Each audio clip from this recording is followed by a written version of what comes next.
हरिः ओम् तच्छंजोरावृणीमहे गातुं यज्ञाय गातुं यज्ञपतये दैवी स्वस्तिरस्तु नः स्वस्तिर्मानुषेभ्यः ऊर्ध्वं जिगातु भेषजं शन्नो अस्तु द्विपदे सं चतुष्पदे सदसस्पतिमद्भुतं प्रियेमिन्द्रस्य काम्यं शनिं मेधामयाशिषं मेधां मे वरुणो ददातु मेधामग्निप्रजापतिः मेधामिन्द्रश्च वायुश्च मेधां धाता ददातु मे विश्वानि देव सवितर्दुरितानि परासुव जदभद्रं तन्न आसुव सच्चिदानन्दरूपाय विश्वोत्पत्त्यादिहेतवे तापत्रयविनाशाय श्रीकृष्णाय वयं नुमः वसुदेवसुतं देवं कंसचाणूरमर्दनं देवकी परमानन्दं कृष्णं वन्दे जगद्गुरुं कृष्णाय वासुदेवाय हरये परमात्मने प्रणतक्लेशनाशाय गोविन्दाय नमो नमः जन्माद्यस्य यतोऽन्वयादितरतश्चार्थेष्वभिज्ञस्वराट् तेने ब्रह्महृदाय आदिकवये मुह्यन्ति यत्सूरयः तेजो वारिमृदां यथा विनिमयो यत्र त्रिसर्गो मृषा धाम्ना स्वेन सदा निरस्तकुहकं सत्यं परं धीमहि निगमकल्पतरोर्गलितं फलं शुकमुखादमृतद्रवसंयुतं पिबत भागवतं रसमालयं मुहुरहो रसिका भुवि भावुकाः यं प्रव्रजन्तमनुपेतमपेतकृत्यं द्वैपायनो विरहकातर आजुहाव पुत्रेति तन्मयतया तरवोऽभिनेदुस्तं सर्वभूतहृदयं मुनिमानतोऽस्मि व्यासं वसिष्ठनप्तारं शक्तेः पौत्रमकल्मषं पराशरात्मजं वन्दे शुकतातं तपोनिधिं व्यासाय विष्णुरूपाय व्यासरूपाय विष्णवे नमो वै ब्रह्मनिधये वासिष्ठाय नमो नमः अचतुर्वदनो ब्रह्मा द्विबाहुरपरो हरिः अभाललोचनः शम्भुर्भगवान् बादरायणः यस्य स्मरणमात्रेण जन्मसंसारबन्धनात् विमुच्यते नमस्तस्मै विष्णवे प्रभविष्णवे ऋक्यजुस्सामरूपाय वेदाहरणकर्मणे प्रणवोद्गीतवपुषे महास्वशिरसे नमः व्याख्यामुद्रां करसरसिजैः पुस्तकं शङ्खचक्रे बिभ्रद्भिन्नस्फटिकरुचिरे पुण्डरीके निषण्णः अम्लानश्रीरमृतविशदैरंशुभिप्लावयन्माम् आविर्भूयादनघमहिमा मानसे वागधीशः शाण्डिल्याह्वयवंशवारिधविधुं श्रीकोसलेशार्चकं विश्वक्सेन यतीन्द्रदेशिकपदद्वन्द्वारविन्दाश्रितं स्वाचार्ये सुयतौ जगद्गुरुवरे श्रीरामनारायणे नित्यं सक्तमतिं जगद्गुरुवरं श्रीवासुदेवं भजे अस्मद्गुरुभ्यो नमः अस्मत्परमगुरुभ्यो नमः अस्मत्सर्वगुरुभ्यो नमः श्रीमते श्रीभाष्यकाराय नमः श्रीपराङ्कुशपरकालयतिवरवरवरप्रतिवादिभिकरगुरुभ्यो नमः। श्रीजानकीकान्तस्मरणं श्रीराधाकान्तस्मरणं सन्तपूर्वाचार्याः सहायाः सन्तपूर्वाचार्याः सहायाः। बोलिए श्री सीतारामचंद्र भगवान की, श्री राधा कृष्ण भगवान की,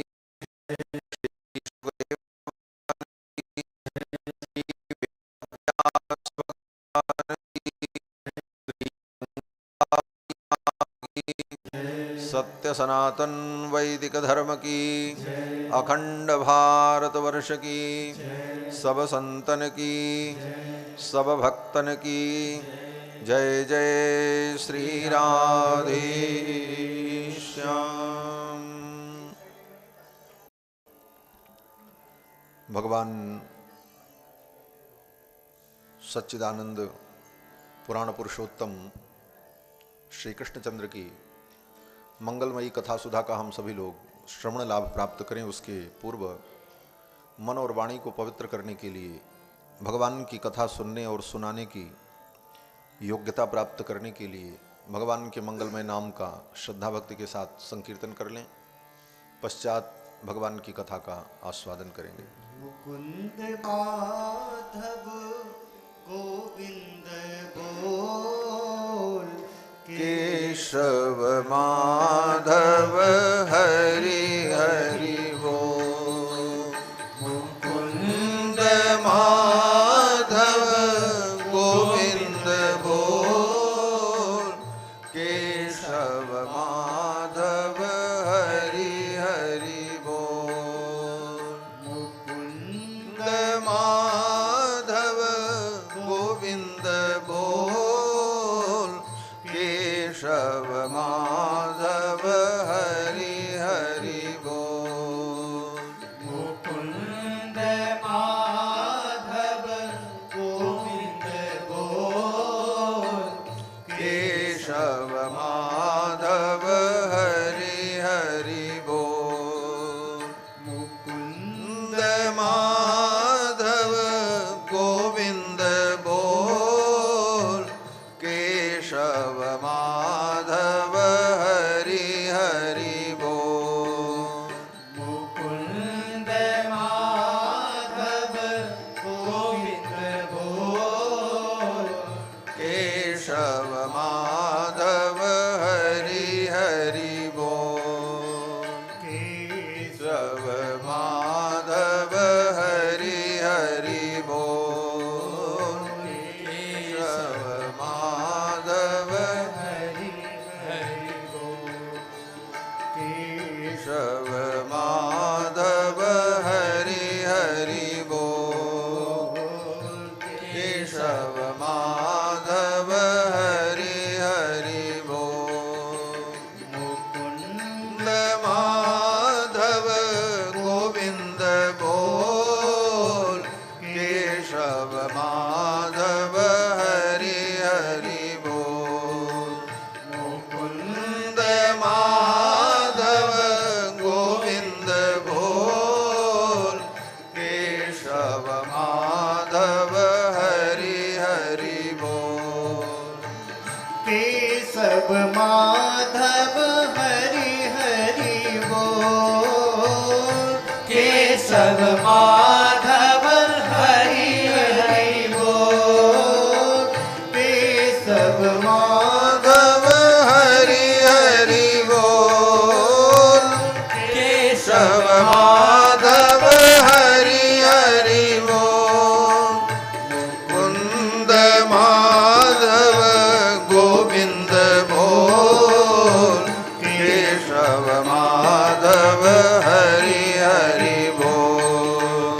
मुकुंद माधव गोविंद बोल, केशव माधव हरि हरि बोल। मुकुंद माधव गोविंद बोल, केशव माधव हरि हरि बोल।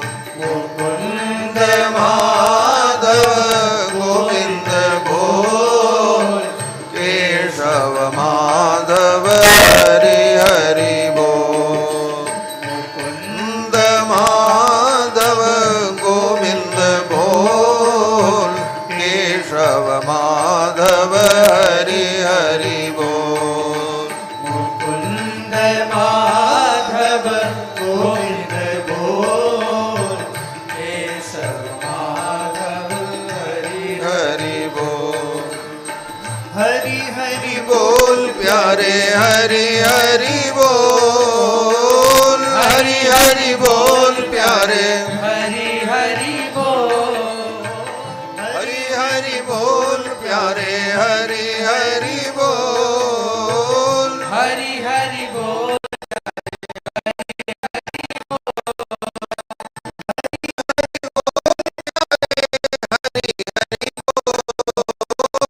हरि हरि बोल प्यारे हरि हरि बोल। मुकुंद माधव गोविंद बोल, केशव माधव हरि हरि बोल। मुकुंद माधव गोविंद बोल, केशव माधव हरि हरि बोल।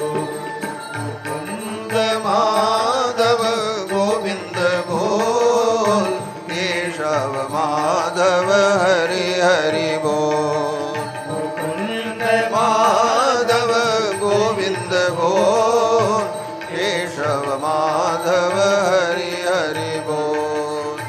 हरि हरि बोल प्यारे हरि हरि बोल। हरि हरि बोल प्यारे हरि हरि बोल, हरि हरि बोल प्यारे हरि हरि बोल। हरि हरि बोल प्यारे हरि हरि बोल।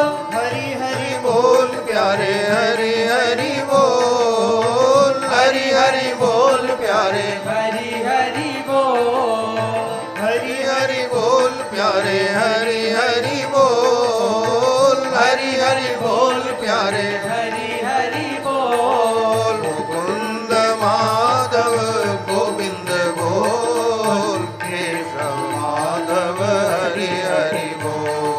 मुकुंद माधव गोविंद बोल, केशव माधव हरि हरि बोल।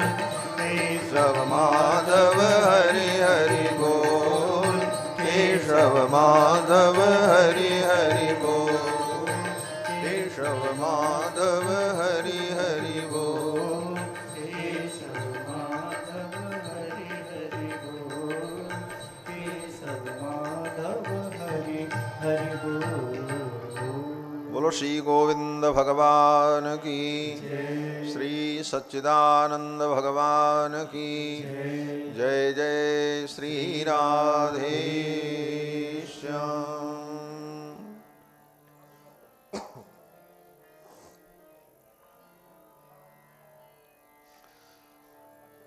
परमाध्यक्ष अनंत कोटि ब्रह्मांड नायक सर्वेश्वरेश्वर पुराण पुरुषोत्तम भगवान श्याम सुंदर मदन मोहन श्री कृष्णचंद्र एवं परम श्रद्धेय अनंत श्री विभूषित महामंडलेश्वर पूज्य श्री प्रखर जी महाराज, जिनके सानिध्य में, जिनकी सत्प्रेरणा से नवनिर्मित इस भागवत भवन में श्रीमद् भागवत महापुराण की पावन कथा का ये पवित्र आयोजन चल रहा है।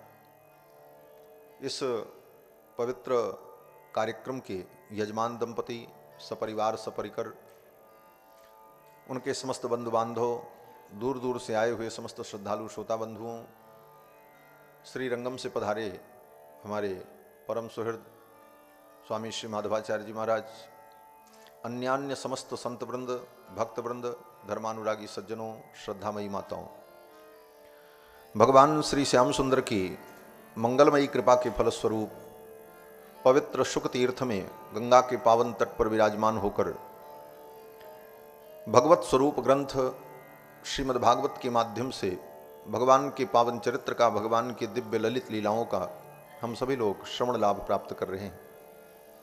ये श्रीमद् भागवत ग्रंथ साक्षात भगवान श्री कृष्ण का स्वरूप है। तेनेयम वांगमयी मूर्ति ही प्रत्यक्षा वर्तते हरे। श्री वेदव्यास जी कहते हैं कि भगवान की शब्दमयी मूर्ति, वांगमयी मूर्ति श्रीमद् भागवत महापुराण है। जैसे भगवान की काष्ठ की मूर्ति, धातु की मूर्ति, पाषाण की मूर्ति बनाकर हम उसमें प्राण प्रतिष्ठा करते हैं और भगवत स्वरूप अनुभव करते हुए हम उनकी उपासना करते हैं, उसी प्रकार से ये भगवान की शब्दमयी मूर्ति है श्रीमद् भागवत महापुराण। शब्दों के द्वारा निर्मित भगवान की ये वांगमयी मूर्ति। जैसे मूर्ति तो कोई कलाकार बनाता है, लेकिन उस मूर्ति के अंदर भगवान का जो आविर्भाव होता है, उन भगवान को कोई नहीं बनाता। मूर्ति तो कोई कलाकार बनाता है, लेकिन मंत्र के द्वारा उस मूर्ति में भगवान की शक्ति का जो आधान होता है, प्राण प्रतिष्ठा होती है, उन मंत्रों के प्रभाव से, शक्ति के आधान से जो भगवान का मूर्ति में आविर्भाव है, वो दिव्यतम है। उसका निर्माण कोई मनुष्य नहीं करता, कोई कलाकार नहीं करता। उसी प्रकार से श्रीमद् भागवत महापुराण की इस मूर्ति का निर्माण तो श्री वेदव्यास जी ने किया। वेदव्यास जी जैसे शब्द के कलाकार श्री वेदव्यास जी ने इस मूर्ति का निर्माण किया और इसके अंदर प्राण प्रतिष्ठा, बोले प्राण प्रतिष्ठा स्वयं भगवान श्री कृष्ण ने की।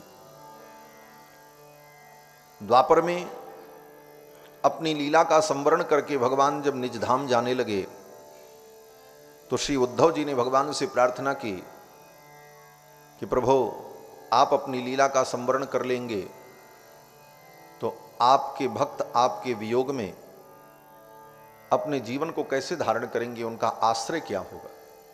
तो भगवान ने कहा कि मैं इस रूप से अंतर्हित हो जाऊंगा, लेकिन दूसरे रूप से इस धरामंडल में ही विद्यमान रहूंगा। उद्धव जी ने पूछा किस रूप में? तो भगवान ने कहा श्रीमद् भागवत के रूप में। और भगवान ने अपनी दिव्य ज्योति को श्रीमद् भागवत ग्रंथ में प्रतिष्ठित कर दिया। वेदव्यास जी लिखते हैं कि तिरोधाय प्रविष्टोयम श्रीमद्भागवतार्णवम। अपने दिव्य ज्योति को तिरोहित करके भगवान श्रीमद् भागवतार्णव में, ये भागवत रूपी समुद्र में भगवान प्रवेश कर गए। स्वयं भगवान ने अपनी प्रतिष्ठा इस ग्रंथ में कर दी। मूर्ति का निर्माण तो वेदव्यास जी ने किया, लेकिन प्रतिष्ठा स्वयं भगवान ने की। इस दृष्टि से चिंतन करने पर श्रीमद् भागवत महापुराण साक्षात भगवान का शब्दमय विग्रह है। जैसे भगवान के विग्रह की हम पूजा करते हैं, आरती करते हैं, भोग लगाते हैं, उसी प्रकार भागवत ग्रंथ भी भगवान हैं। उसी भाव से इनका अनुभव करना चाहिए। इसीलिए भागवत जी की आरती करते हैं तो क्या गाते हैं?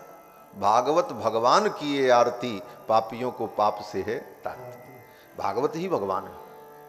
और ऐसे भी आचार्यों ने वर्णन किया कि भगवान का नाम, भगवान का रूप, भगवान की लीला, भगवान का धाम, ये चारों एक ही तत्व हैं।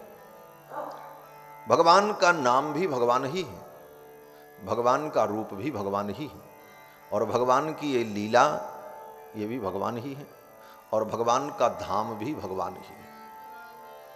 रामस्य नाम रूपम च लीला धाम परात्परम एतच्चतुष्टयम नित्यम सच्चिदानंद विग्रहम।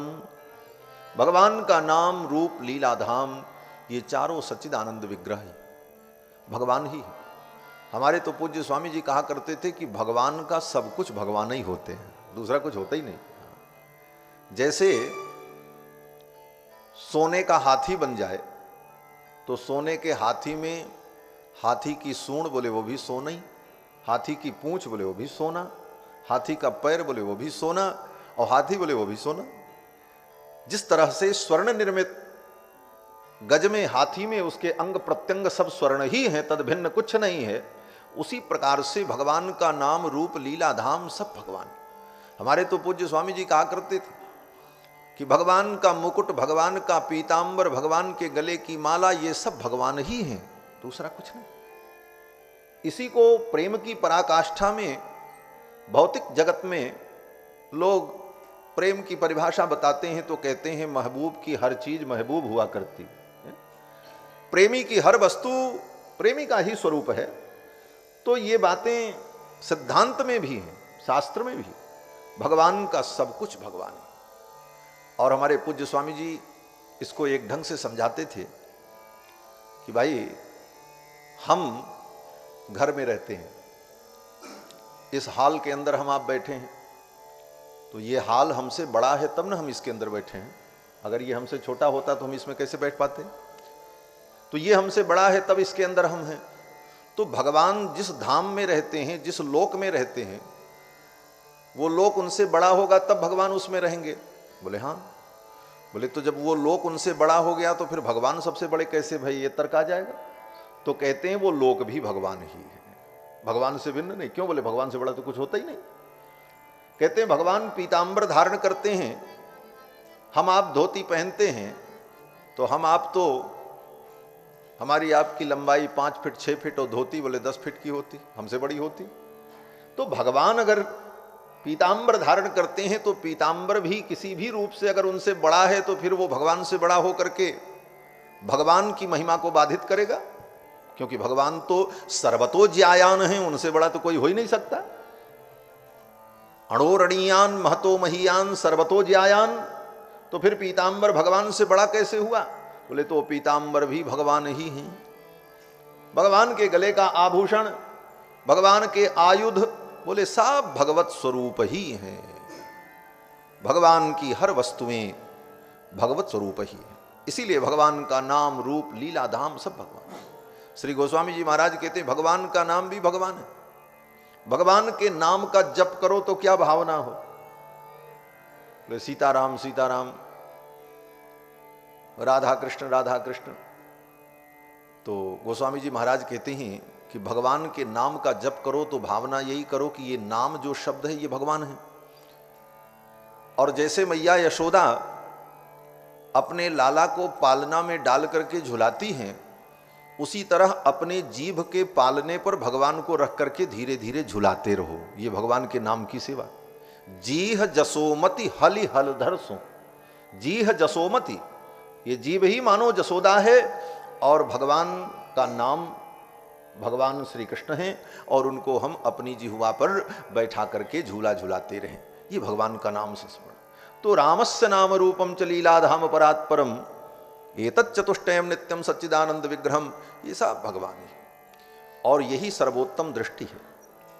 सर्वत्र हम परमात्मा का दर्शन करने लग जाएं, सब वस्तुओं में मुझे परमात्मा दर्शन हो, यही ज्ञान की पराकाष्ठा है और यही भक्ति की पराकाष्ठा है।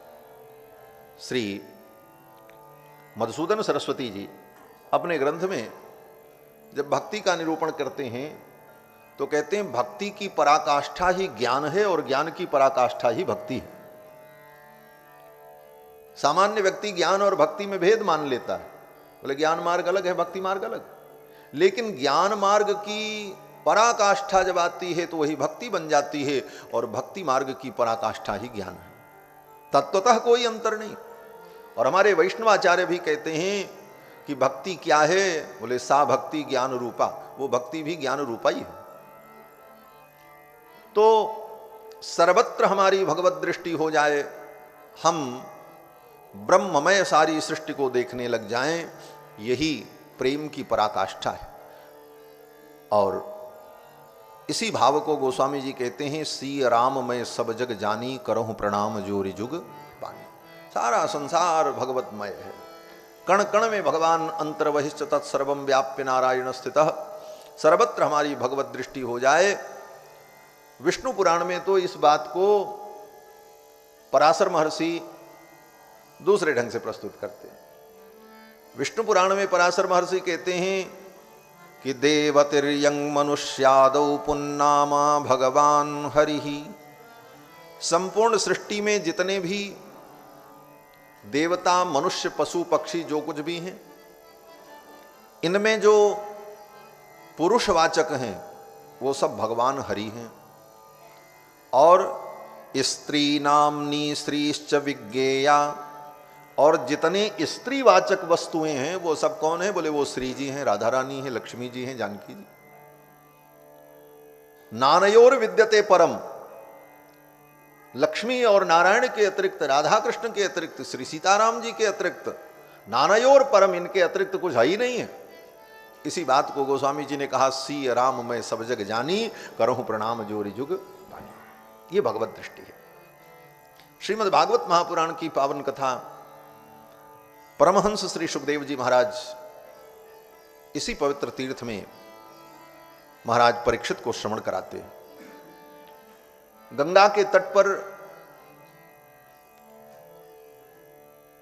हरिद्वार में श्री मैत्रेय जी महाराज ये प्रसंग विदुर जी को सुना रहे।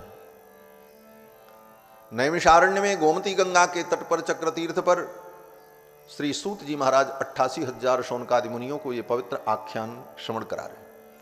भिन्न भिन्न स्थानों पर भिन्न भिन्न काल में एक ही चर्चा हो रही। एक ही चर्चा अनेक जगहों पर अनेक काल में उसी क्रम से होती रहती है। इसका मतलब है उस चर्चा का बहुत बड़ा महत्व है।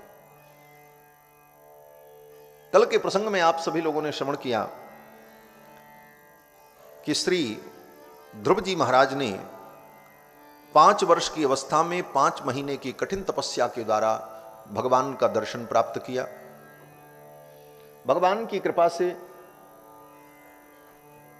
श्री सीतारामचंद्र भगवान की जय।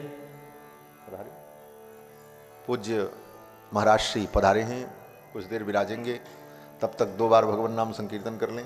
जय राधे राधे राधे जय गिरधर गोपाला, जय राधे राधे राधे जय गिरधर गोपाला, जय श्यामा श्यामा श्यामा जय जय नंद लाला, जय श्यामा श्यामा श्यामा जय जय नंद लाला, जय श्यामा श्यामा श्यामा जय जय नंद लाला, जय श्यामा श्यामा श्यामा जय जय नंद लाला, जय राधे राधे राधे जय गिरधर गोपाला, जय राधे राधे राधे जय गिरधर गोपाला, जय राधे राधे जय राधे गिरधर गोपाला, जय राधे राधे राधे जय गिरधर गोपाला, जय श्यामा श्यामा श्यामा जय जय नंद लाला, जय श्यामा श्यामा श्यामा जय जय नंद लाला,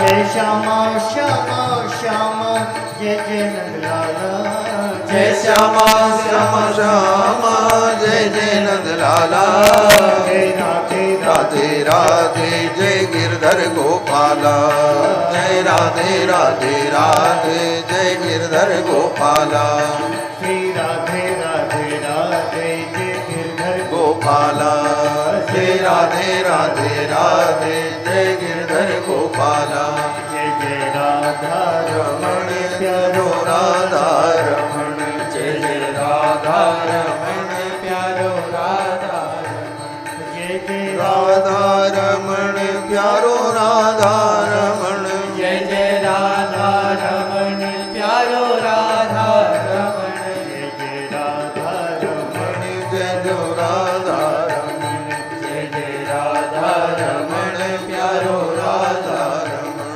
जय जय राधा रमण प्यारो राधा रमण, जय जय राधा रमण प्यारो राधा रमण, ओ प्यारो राधा रमण प्यारो राधा रमण, ओ प्यारो राधा रमण प्यारो राधा रमण। श्री राधा रमण भगवान की जय जय श्री राधे श्याम। परम श्रद्धेय पूज्य महाराज श्री व्यवस्था देखने के लिए इतस्ततः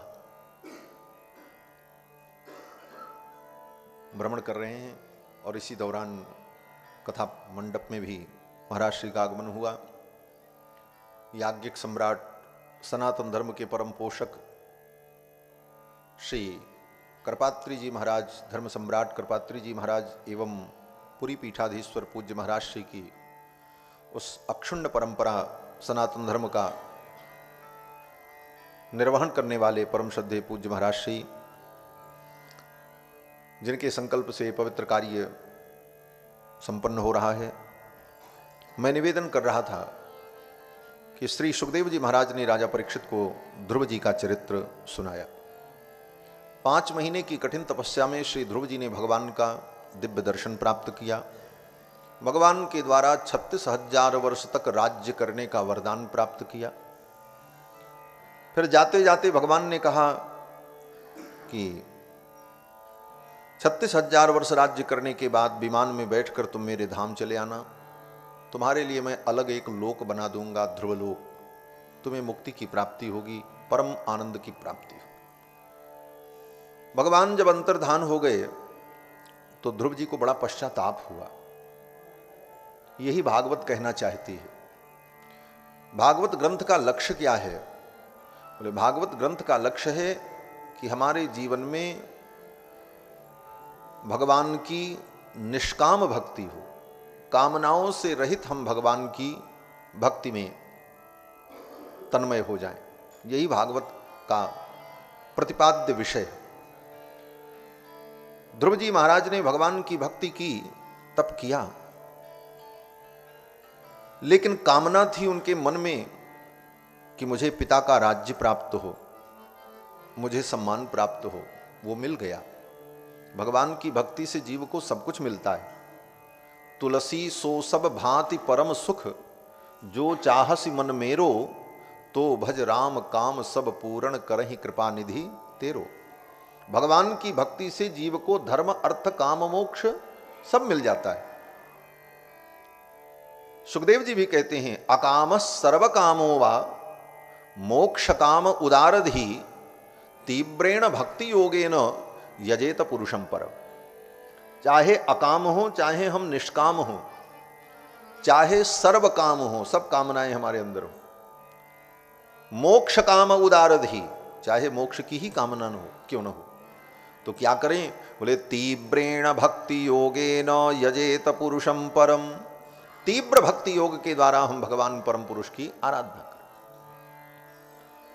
अब किसी भी प्रकार से हम भगवान की आराधना करें, कामनाएं पूरी होंगी, लेकिन उत्तम बात तो यह है कि हम कामनाओं को त्याग कर निष्काम होकर भगवान की भक्ति करें।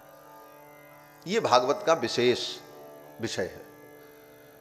ध्रुव जी महाराज के मन में कामना थी, मुझे राज्य मिले, पिता का उत्तराधिकार प्राप्त हो।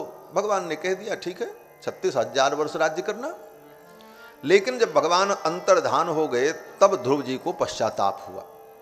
ये पश्चाताप हमारे आपके लिए उपदेश है। ध्रुव जी को क्या पश्चाताप हुआ? ध्रुव जी कहते हैं, अहो बत ममानात्म्यम मंद भाग्यस्य पश्यत। अहो बत ममानात्म्यम मंद भाग्यस्य पश्यत। हे संसार के प्राणियों, मुझ मंद भाग्य को, मुझ अभागे को देखो। ये उनकी ध्रुव जी महाराज की अंतर्व्यथा है। ध्रुव जी कहते हैं कि मुझ अभागे को देखो, संसार के लोगों, मैंने कितनी बड़ी गलती की। बोले अभागा हो? अपने को अभागा कहते हैं ध्रुव जी? भगवान का दर्शन कर लिया, 36,000 वर्ष तक राज्य करने का वरदान भी मिल गया, और संसार छोड़ करके जाने पर वैकुंठ में सीट भी रिजर्व हो गई, कंफर्म हो गया। इसके बाद ध्रुव जी कहते हैं, अहोबत ममानात्म्यम मंदभाग्य से पश्यत। मुझे मंद भाग्य को देखो। क्यों? ध्रुव जी कहते हैं, भवच्छिदः पाद मूलम गत्वा याचे यदंतवत। मैंने भक्ति की भगवान की। भगवान कौन है? बोले भवच्छिदः, जो संसार बंधन को मिटाने वाले हैं, भव बंधन को छुड़ाने वाले हैं। पाद मूलम गत्वा, उनके चरणों में जा करके मैंने उनसे क्या मांगा? बोले भव बंधन। ये 36,000 वर्ष का बंधन मैंने मांग लिया। ये मेरा अज्ञान था।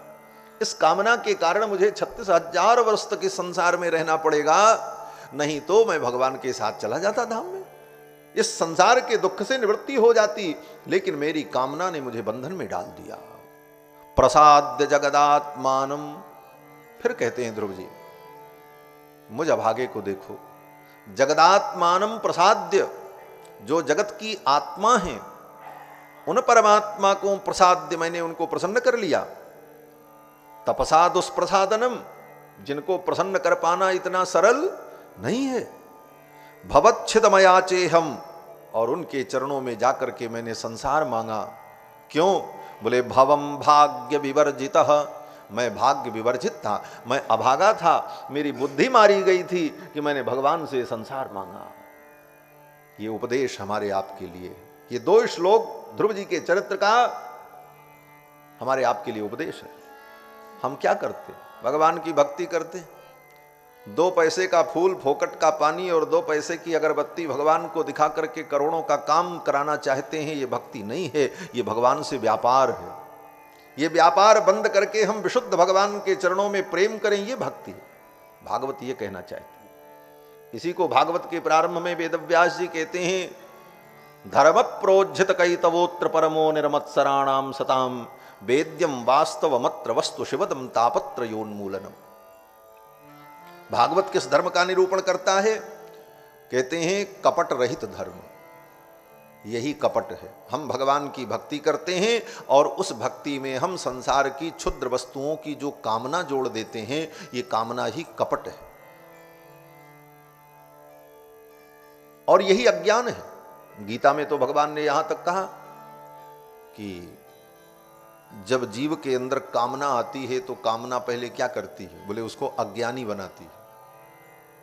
कामैस्तैर्तैर्हृतज्ञानाः, कामनाओं के आने पर उसके अंदर अज्ञान का प्रवेश होता है। परिणाम बोले प्रपद्यन्ते अन्य देवता, वो फिर कितने देवताओं की शरणागति करता है, कभी कहीं मत्था पिटेकता है, कहीं मत्था पटकता है।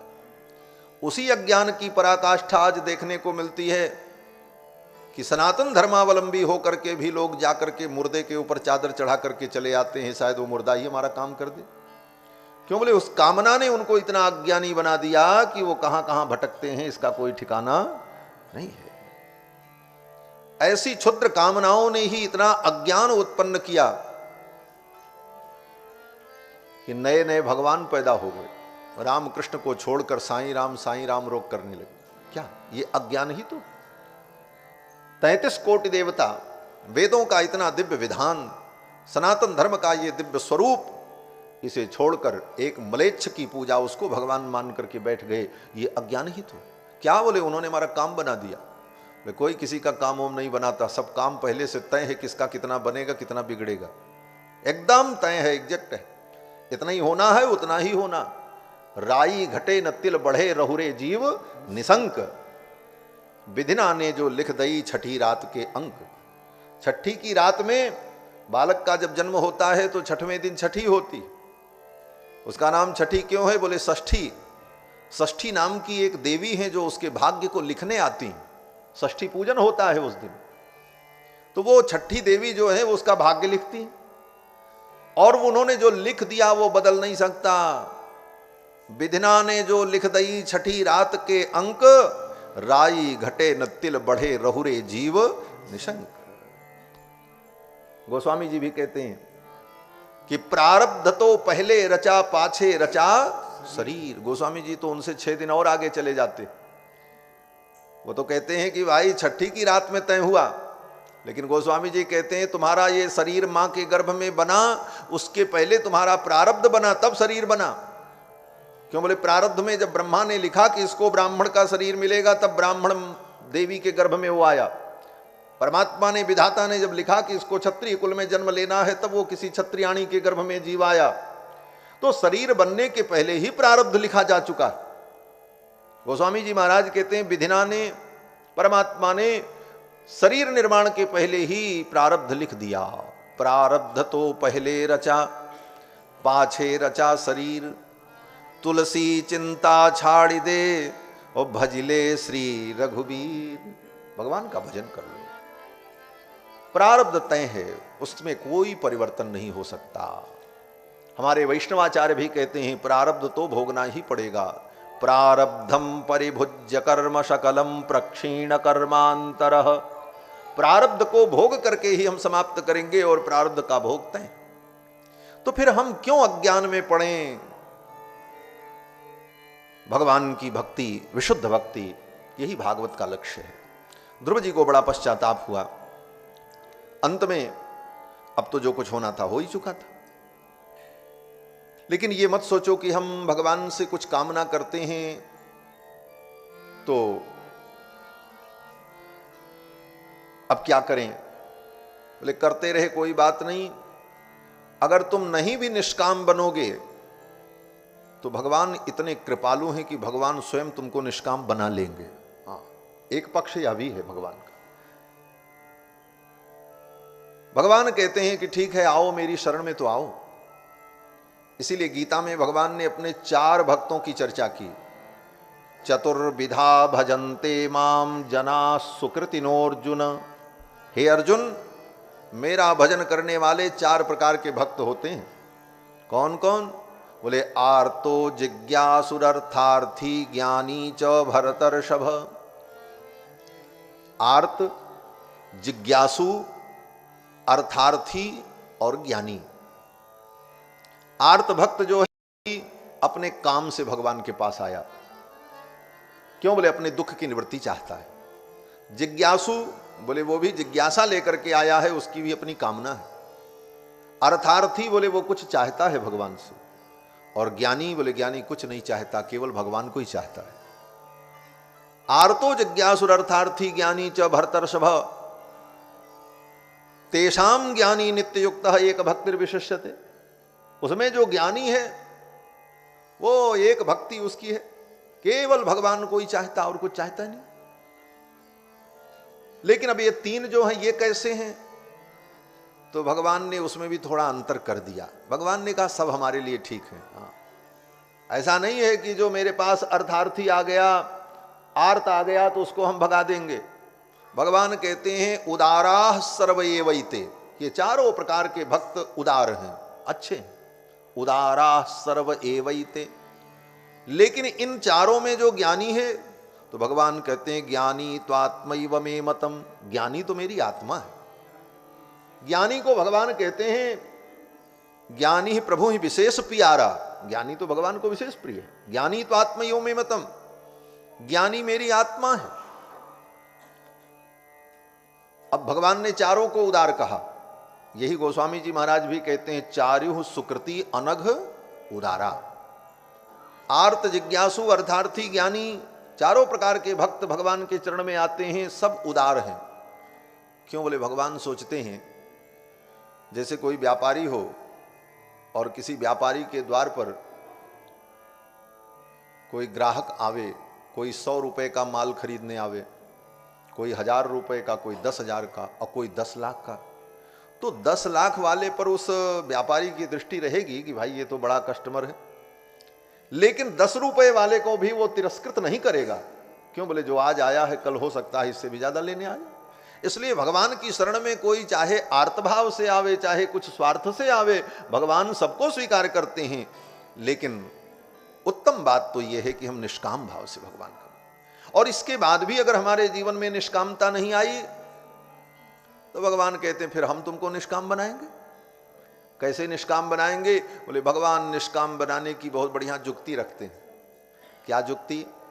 वेदव्यास जी कहते हैं कि सत्यम दिसत्यरथितमर्थितो नृणाम नैवार्थदो यत् पुनरर्थितो यतः स्वयं विधत्ते भजतामनिच्छता इच्छापिधानम निजपाद पल्लवम। किसी कामना से कोई भक्त आया तो उसकी कामना को भगवान पहले पूरा कर देते हैं। ठीक है, लो भाई। लेकिन फिर भगवान सोचते हैं बार बार ये कामना करता रहेगा, कामनाओं का कभी अंत होने वाला नहीं। तो इसकी सारी कामनाएं जहां से उत्पन्न होती हैं, कहां से? बोले हृदय से। उस हृदय के घड़े पर, जिस घड़े से, जिस घट से ये कामनाएं उत्पन्न होती हैं, उस घट में ढक्कन लगा दे, बंद कर दे, पैक कर दे। जैसे वो जादूगर देखा ना, जादूगर एक घड़ा लेता है और उसी घड़े में हाथ डाला, रुमाल निकाला, बाल निकाला, पता ही नहीं कितनी कितनी चीजें निकलती। उसी तरह ये घट, इसमें कितनी कामनाएं भरी हैं और कब कौन सी कामना निकले इसका कोई ठिकाना नहीं। तो भगवान कहते हैं कि भाई उस भक्त के हृदय में इतनी कामनाएं हैं और बार बार ये कामनाएं निकलती रहेंगी, कहां तक पूरी होंगी? इसलिए मैं इसको निष्काम बना दूंगा। तो निष्काम बनाने के लिए भगवान क्या करते हैं? बोले धीरे से अपने चरण को उसके हृदय में रख देते हैं। अपने चरण रूपी ढक्कन को रखकर उसके हृदय की कामनाओं के उस द्वार को बंद कर देते हैं। स्वयं विधत्ते भजताम अनिच्छताम इच्छा पिधानम निजपाद पल्लवम, अपने निजपाद पल्लव को इच्छा पिधान कामनाओं के ढक्कन के रूप में भगवान उसके हृदय में प्रतिष्ठित कर देते हैं और फिर उसकी कामनाएं समाप्त हो जाती हैं, वो स्वयं निष्काम हो। विभीषण जी के साथ ऐसे ही हुआ। विभीषण जी जब भगवान की शरण में आए तो विभीषण जी की कामना थी क्या? बोले विभीषण जी की कामना थी कि भगवान ने बाली को मार करके सुग्रीव को राज्य दे दिया, हम भी राम जी की शरण में चले जाएं तो राम जी रावण का वध कर देंगे और लंका का राज्य हमें मिल जाएगा। विभीषण सोचा इसके अंदर कामना है, ये राज्य के लिए आया है और कामना वाला व्यक्ति को तो अपनी कामना ही दिखती, अगर मैं इसे राजा नहीं बनाऊंगा तो ये हमें छोड़ के कहीं दूसरे के पास चला जाएगा। क्यों? बोले इसको तो अपना स्वार्थ दिख। भगवान ने विभीषण से पूछा, कहो विभीषण और मैं तुम्हारे लिए क्या कर सकता हूं? तो विभीषण ने हाथ जोड़ लिया और विभीषण ने कहा, उर कछु प्रथम वासना रही। हे प्रभु, पहले वासना थी लेकिन तव पद प्रीति सरित सो बही, आपके पद की प्रीति सरिता में सारी कामनाएं बह गई, अब तो कोई इच्छा नहीं, अब कोई कामना नहीं। तो भगवान स्वयं जीव को निष्काम बना लेते हैं। यह भी एक पक्ष है, आचार्यों का मंतव्य है। तो बंधुओं, भागवत यही उपदेश करती है कि भगवान के चरणों में निष्काम भक्ति हम करें। ध्रुव जी महाराज परम पद को प्राप्त करते हैं और ध्रुव जी महाराज के लिए जब दिव्य विमान आया, ध्रुव जी विमान में बैठ करके जब जाने लगे तो रास्ते में उन्हें स्मरण हुआ कि आज मैं विमान में बैठकर भगवान के धाम जा रहा हूं। ये फल, ये सौभाग्य मुझे क्यों मिला? क्योंकि मेरी मां ने मुझसे कहा कि जाओ भगवान का भजन करो। मेरी मां की प्रेरणा ने मुझे यहां तक पहुंचाया। मेरी उस मां की क्या गति भई होगी, मां को कौन से लोक की प्राप्ति हुई होगी? ये सोच करके ध्रुव जी महाराज चिंतित होने लगे, दुखी होने लगे। मां का स्मरण हो आया तो विमान में बैठे हुए जो देवता थे, भगवान के पार्षद, वो सब जान गए। उन पार्षदों ने कहा, महाराज आप चिंता न करें, आप अपने मां की चिंता कर रहे हैं।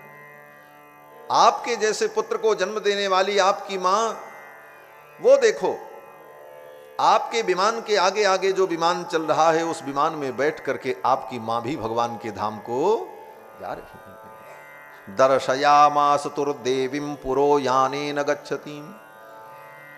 जिस विमान में बैठ करके ध्रुव जी महाराज जा रहे थे, उसी के आगे आगे एक विमान चल रहा था। उस विमान में उनकी मां बैठ करके भगवान के धाम जा रही थी। छांदोग्य उपनिषद में वेद भगवान कहते हैं कि जो भगवान के भक्त होते हैं, परम भागवत, वे परम भागवत मुक्तावस्था में अगर अपने किसी संबंधी का स्मरण कर लें, सांसारिक संबंधियों का, तो उन मुक्त भक्तों के स्मरण मात्र से उनके सांसारिक संबंधियों को भी मुक्ति की प्राप्ति हो जाती है। अगर कोई भक्त अपनी साधना उपासना के द्वारा मुक्ति को प्राप्त कर ले और मुक्ति प्राप्त करके उसे अपने संसार के किसी प्राणी का, अपने किसी संबंधी का स्मरण हो जाए, तो उसके संबंध मात्र से उसके संबंधी भी मुक्त हो जाते। छांदोग्य उपनिषद में वेद भगवान कहते हैं कि यदि पितृलोक कामो भवति संकल्पादेवास्य पितरः समुपतिष्ठन्ति। अगर वो अपने पिता का स्मरण करता है तो उसके संकल्प मात्र से उसके पिता भी मुक्त होकर के भगवान के धाम चले जाते।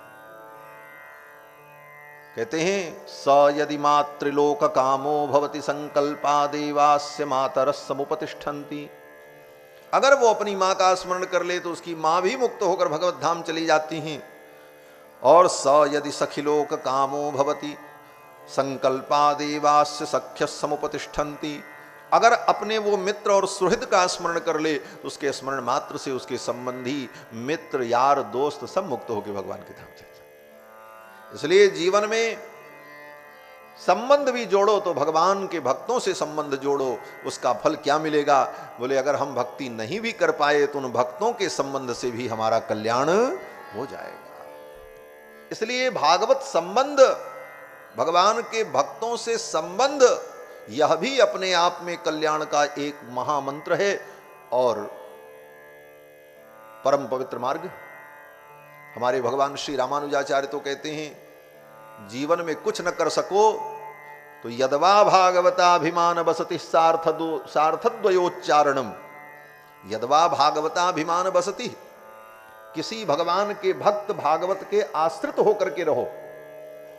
जो भगवान के परम भक्त हो उनसे संबंध जोड़ लो, उनको अपना बना लो और उनके स्नेह को, उनकी आत्मीयता को प्राप्त कर लो। अगर ये तुम्हें मिल गया तो उनकी आत्मीयता ही तुम्हारा कल्याण कर देगी। श्री ध्रुव जी के चरित्र को सुखदेव जी ने राजा परीक्षित को सुनाया। इन्हीं के कुल में आगे चल करके एक राजा हुए जिनका नाम अंग था। महाराज अंग बड़े धर्मात्मा थे, लेकिन इनका बेटा बड़ा नास्तिक हो गया, बिराजू महाराज। इनका बेटा बेन बड़ा नास्तिक, अपने पुत्र के कदाचरण से असंतुष्ट हो गए, दुखी हो गए और एक दिन अपना राज्य छोड़ करके रात्रि में कहीं चले गए। महाराज अंग अपना राज्य छोड़ करके अपने पुत्र के कदाचरण के कारण जब चले गए तो जाते जाते उन्होंने एक बात कही। महाराज अंग ने कहा कि मेरे पुत्र को, मेरा पुत्र नास्तिक हो गया, यह भी भगवान की बहुत बड़ी कृपा है। प्रथम दिन की कथा में मैंने निवेदन किया था कि पुत्र नालायक हो गया, इसको भी महाराज अंग ने भगवान की कृपा समझा। और महाराज अंग कहते हैं कदपत्यम वरम मन्ने, मेरा पुत्र कुपुत्र हो गया, इसको भी मैं भगवान की कृपा मानता हूं। सदपत्यात् छुचाम पदात्, क्यों? बोले निर्विद्येत गृहान मर्त्यो यत क्लेश निवाहा गृह। ये संसार से निवृत्ति जीव की नहीं होती, लेकिन मेरे नालायक बेटे ने मेरे मन को संसार से हटा करके भगवान के चरणों में लगा दिया, इसलिए इसको भी मैं भगवान की कृपा मानता हूं। हर परिस्थिति में, हर स्थिति में हम भगवान की कृपा का अनुभव करें, यही भक्ति का स्वरूप है। ये नहीं कि अच्छा हो तो भगवान की बड़ी कृपा और थोड़ी भी कुछ गड़बड़ी दिखे तो फिर अरे भगवान तो बड़े मेरे ऊपर कुपित हैं, मेरे ऊपर भगवान की कृपा नहीं। बोले सब भगवान की ही कृपा है। विपत्ति नहीं रघुबर की दाया, भोग भोगाय छोड़ावत माया। विपत्ति भी जीवन में आती है तो उसे भगवान की कृपा समझो, वो भी भगवान की दया है। भगवान भोग भोगा करके तुम्हारी माया निवृत्त कर रहे हैं, ये भाव रखते हुए अपना मन भगवान के चरणों में लगाए रखना। महाराज अंग चले गए। राजा बेन, अंग का बेटा बेन राजा बना। राजा बनते ही उसने घोषणा की, ये सब यज्ञ यागादि कर्म बंद करो। न यष्टव्यम न दातव्यम न होतव्यम द्विजा क्वचित। ये जितने ब्राह्मण सवेरे से शाम तक स्वाहा स्वाहा करते हैं, ये सब बंद करो। न यष्टव्यम न दातव्यम, न यजन किया जाए, न किसी ब्राह्मण को दान किया जाए। न होतव्यम द्विजा क्वचित इति निवारयद धर्मम भेरी घोषेण सर्वसः। नगाड़ा बजा करके, डुग्गी पिटवा करके घोषणा करा दी, बंद करो ये सारे काम। क्यों? राजा बेन ने कहा कि आप लोग ये जो करते हो, ये ब्राह्मण लोग स्वाहा स्वाहा दिन भर ये घी और सामान सब अग्नि में जलाना, ये तुम लोग अधर्म कर रहे हो, क्योंकि तुम्हारी बुद्धि जो है अभी बालकों जैसी। राजा बेन ने कहा कि बालिशा बतयूयम में अधर्मे धर्ममानिनः। तुम लोग बाल बुद्धि हो और अधर्म को ही तुमने धर्म समझ लिया। ब्राह्मणों ने कहा कि जब ये यज्ञ यागादि कर्म अधर्म है तो फिर धर्म क्या है? राजा ने कहा भाई धर्म ये है कि जो हमें दे हम उसका सम्मान करें, ये धर्म। किस ईश्वर, किस परमात्मा की तुम लोग पूजा करते हो? तुम्हारा परमात्मा तो मैं हूं, क्योंकि मेरे राज्य में रहते हो, मैं तुम्हारा संरक्षण करता हूं, मैं तुम्हारा भरण पोषण करता हूं। ये वृत्तिदम पतिम हित्वा जारम पतिमुपासते, जैसे कोई स्त्री अपने भरण पोषण करने वाले पति को छोड़कर जारम पतिमुपासते, किसी जार पति की उपासना करे, उससे स्नेह करे, प्रेम करे, तो उसको लोग अधर्म कहते हैं। उसी तरह तुम लोग भी अधर्म कर रहे हो, क्योंकि मैं तुम्हारा स्वामी हूं, मैं भगवान हूं। इसलिए ये जो कुछ करते हो ये सब मुझे अर्पित करो। बलिम च मह्यम हरत, ये बलि भाग पूजन ये सब मुझे समर्पित करो। मत्तोन्य कोय भुक् पुमान, कोग्र भुक् पुमान, मेरे अतिरिक्त इन वस्तुओं का भोग करने वाला कौन है? ब्राह्मणों ने पहले समझाया, और जब राजा अंग को, वो राजा बेन को समझ में नहीं आया, तब ब्राह्मणों को क्रोध आ गया। उन ब्राह्मणों ने, ऋषियों ने राजा को डांटा और कहा, तुम अज्ञानी हो, तुम धर्म का विरोध कर रहे हो और ये तुम्हारा कल्याण नहीं होगा, ये अधर्म का तुम पोषण कर रहे हो, तुम्हारा कल्याण नहीं होगा। ऋषियों ने डांटा और परिणाम, बोले राजा बेन अपने सिंहासन से नीचे गिर पड़ा। अकस्मात वो सिंहासन से नीचे गिरा और उसकी मृत्यु हो गई। इत्थम व्यवसिता हंतुम ऋषयोरूढ़मन्यवः निजग्नुर्हुंकृतैर्वेनम हतमच्युत निंदया। भगवान अच्युत की निंदा करने के कारण, भगवान की निंदा करने के कारण बेन की मृत्यु हो गई। फिर ऋषियों ने सोचा, अब किसको राजा बनावें, इसका कोई बेटा भी नहीं। तो राजा बेन के शरीर का मंथन किया ऋषियों ने।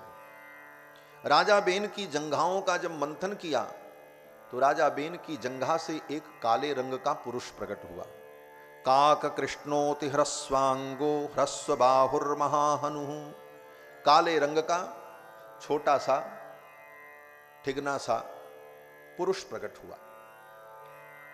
बड़ा वो दीन था, डरा सा था। तो ऋषियों ने कहा, निषीद, बैठ जाओ। तो निषीदेत्यब्रुवस्तात निषादस्ततो भवत। उन ऋषियों के कहने पर वो बैठ गया। ऋषियों ने कहा निषीद, तो वो बैठ गया। तो ऋषियों ने कहा कि अब आज से तुम्हारा नाम निषाद होगा। निषीद कहने पर तुम बैठ गए, इसलिए तुम निषाद। वही निषादों के आदि पुरुष हुए जिनसे निषाद नाम की जाति उत्पन्न हुई। ऋषियों ने कहा इनको राजा कहां का बनाया जाए? तो ऋषियों ने कहा इनको जंगल का राजा बना दिया। तो जंगल का राज्य उस निषाद को सौंप दिया। और फिर राजा बेन की भुजाओं का मंथन किया। बाहुभ्याम मध्यमानाभ्याम मिथुनम समपद्यत। राजा बेन की भुजाओं का जब मंथन किया तो राजा बेन की भुजा से एक पुरुष और एक स्त्री का प्रादुर्भाव हुआ। वो पुरुष स्त्री कोई साधारण नहीं, अपितु भगवान नारायण ही पुरुष के रूप में और भगवती महालक्ष्मी स्त्री के रूप में प्रकट हुए। एस विष्णोर भगवत कला भुवन पालिनी, संपूर्ण भुवन का पालन करने वाली भगवान विष्णु की कला का प्रादुर्भाव हुआ। इयम च लक्ष्म्या संभूति ही पुरुषस्यानपायिनी, भगवान लक्ष्मी नारायण ही पृथु और अर्ची के रूप में प्रकट हुए। भगवान पृथु का अवतार हुआ। बोलो श्री पृथु भगवान की। भगवान पृथु बेन के शरीर से प्रकट हुए, बेन की भुजाओं का मंथन करने पर प्रकट हुए। कहते हैं बेन जब इतना बड़ा पापी था तो उसकी भुजाओं से भगवान का प्रादुर्भाव कैसे हुआ? तो सुखदेव जी कहते हैं कि राजा बेन के शरीर का मंथन पहले जब ऋषियों ने किया तो मंथन करके शरीर के अंदर जितना कलमश था उसको निकाल दिया। और तब जब मंथन किया दोबारा, तब बेन के शरीर से भगवान का प्रादुर्भाव हुआ। फिर ऋषियों ने पृथु भगवान को राजा बनाया। पृथु भगवान सिंहासन पर विराजमान हुए, अर्ची देवी विराजमान हुई। और फिर भगवान पृथु ने इस धरामंडल को सुव्यवस्थित किया। पहले ये धरती बड़ी ऊंची नीची उबड़ खाबड़ थी, कहीं खेती नहीं हो सकती थी, कहीं मकान नहीं बन सकते थे। सृष्टि के प्रारंभ का काल था। तो पृथु भगवान ने इसको समतल किया। पृथु ने इसको समतल किया, इसीलिए इसका एक नाम पृथ्वी पड़ गया। पृथ्वी नाम धरती का इसीलिए है कि भगवान पृथु ने इसको समतल किया है। और फिर पृथु भगवान जब राज्य करने लगे तो सब कुछ तो ठीक हो गया, पृथ्वी समतल हो गई, खेती होने लगी, सब होने लगा, लेकिन पृथ्वी से अन्नादि प्रकट नहीं हो रहे थे, लोग दुखी थे, प्रजा के लोग। तो ब्राह्मणों ने, ऋषियों ने कहा, महाराज आपके राज्य में प्रजा बहुत दुखी है। क्यों? देखो, जब राजा धर्मशील होता है तो पृथ्वी अपने सारे वैभव को प्रकट करती है। संसार में जितना वैभव है सब पृथ्वी से ही प्रकट है, आकाश से कुछ नहीं आया। सोना चांदी हीरे पन्ने पोखराज अन्न भोजन की वस्तुएं, जितनी वस्तुएं पैदा होती हैं सब धरती से ही तो पैदा होती। भू के गर्भ में ही सब वैभव निहित है। तो जब इसका पालक असद वृत्ति वाला हो जाता है तो पृथ्वी अपने वैभव को समेट लेती है। वाल्मीकि रामायण में महर्षि वाल्मीकि कहते हैं कि असद वृत्ते नृपतौ, असद वृत्ते नृपतौ अकाले म्रियते प्रजा। जब राजा असद वृत्ति वाला हो जाता है तो अकाल मृत्यु होती है, प्रजा का विनाश होता है, प्रजा दुख को प्राप्त करती है। और जब पृथ्वी का शासक धर्मात्मा होता है तो पृथ्वी अपने आप सोना उगलने लगती। उस दिन उद्घाटन सत्र में साक्षी महाराज आए थे, कह रहे थे कि देखो वही उत्तर प्रदेश, एक समय शासन था कि सोना खोज रहे थे और खोदते खोदते उन्नाव में थक गए, एक कौड़ी सोना नहीं मिला। और कहते हैं धर्मात्माओं का राज्य आया, महात्माओं का राज्य आया, परिणाम बोले पृथ्वी अपने आप ही सोना देने लग रही, सोने के खान निकल आई है? क्यों? बोले जब धर्मात्मा राजा होगा, असद वृत्ते नृपतौ अकाले म्रियते प्रजा। राजा जब अधर्मी होता है तो प्रजा दुख पाती है। ऋषियों ने कहा, महाराज आपके पहले जो राजा थे वो बड़े पापी थे, उन्हीं के पाप के कारण पृथ्वी ने अपने सारे वैभव को छिपा लिया। तो पृथु भगवान ने कहा, अब पृथ्वी को सारा वैभव प्रकट करना चाहिए। अभी तक पृथ्वी ने क्यों नहीं प्रकट किया? अब इसी बात पर महाराज पृथु को क्रोध आ गया। पृथु भगवान ने अपना धनुष बाण उठाया और कहा, अरे पृथ्वी, मेरे बच्चे भूखे मर रहे हैं, वो तू अपने वैभव को छिपा करके रखी, मैं तेरा वध कर दूंगा। पृथु भगवान ने अपना धनुष बाण उठा लिया और पृथु भगवान ने कहा कि वसुधे त्वाम बधिष्यामि, अये वसुधे मैं तेरा वध कर दूंगा। वसुधे त्वाम बधिष्यामि मच्छासन परांगमुखी, मेरे शासन से परांगमुख होकर तू मेरे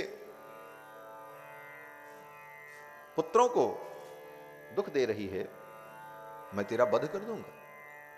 ये पृथ्वी भगवान को बहुत प्रिय है, भगवान की पत्नी है, विष्णु पत्नी है भूदेवी। लेकिन भगवान अपनी पत्नी पर ही नाराज हो गए। पत्नी बहुत प्रिय होती है, लेकिन जब बेटे को सताने लग जाए तो बेटे के प्रति पिता का प्रेम इतना होता कि फिर वो नाराज होकर के पत्नी को डांटता, बस करो हो गया, कितना उसको डांटोगी, क्यों ऐसा करोगी। फिर वो बीच में आकर के पत्नी को ही डांटने लगता, जबकि पत्नी प्रिय होती है, लेकिन पुत्र के दुख को देखकर, पुत्र के कष्ट को देखकर वो पत्नी पर कुपित हो जाता है। उसी प्रकार भगवान जीवों के दुख को देखकर धरा देवी पर, भूदेवी पर नाराज हो गए। भगवान ने कहा, वसुधे त्वाम बधिष्यामि, मैं तुम्हें मार दूंगा। मच्छासन परांगमुखिम, तो पृथ्वी ने कहा, महाराज अगर आप मुझे मार दोगे, मैं जानती हूं आप सर्वसमर्थ हो, कुछ भी कर सकते हो, अगर आप मुझे मार दोगे तो ये आपकी प्रजा रहेगी कहां, ये बताओ। जैसे कोई पिता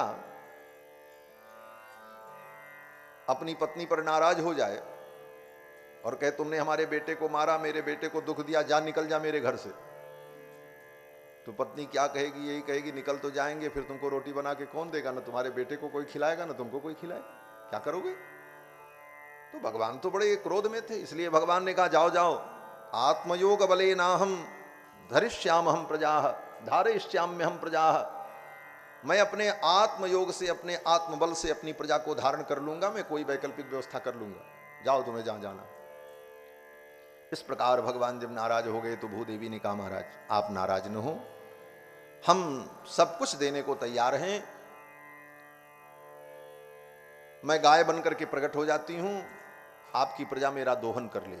तो भूदेवी गाय बनकर के प्रकट हो गई और पृथु भगवान ने अपनी संपूर्ण प्रजा को आदेश दिया जिसको जो चाहिए वो दोहन कर लो। गाय बनी हुई भूदेवी के पयोधर से ऋषियों ने, देवताओं ने, राक्षसों ने, किन्नरों ने, गंधर्वों ने, मनुष्यों ने, सभी प्रजाति के लोगों ने अपने अपने मन के अनुकूल पदार्थों का दोहन किया और संपूर्ण प्रजा आनंदमयी हो गई। फिर तो पृथु भगवान ने अनेक बड़े बड़े यज्ञ किए। पृथु भगवान के आवेशावतार हैं। भगवान के अवतार भी कई प्रकार के होते हैं। आवेशावतार का मतलब किसी विशेष कार्य का संपादन करने के लिए किसी विशेष शरीर में भगवान का कुछ काल के लिए आविर्भाव हो जाए, उसको आवेशावतार कहते हैं। आवेश आ जाए। जैसे सामान्य प्राणी कोई होता है, उसके अंदर कोई भूत प्रेत प्रवेश कर जाए तो दोगुना शक्ति हो गई, और जब चला जाए बोले तो फिर वो साधारण जीव है। उसी प्रकार पृथु भगवान के अंदर भगवान का आवेश हुआ था इस धरामंडल को व्यवस्थित करने के लिए, प्रजा को सुखी करने के लिए, और ये सब कार्य संपन्न हो गया तो भगवान का वो आवेश तिरोहित हो गया। फिर तो पृथु भगवान जो भगवान के अवतार माने जाते हैं वे भगवान के भक्त भी हैं।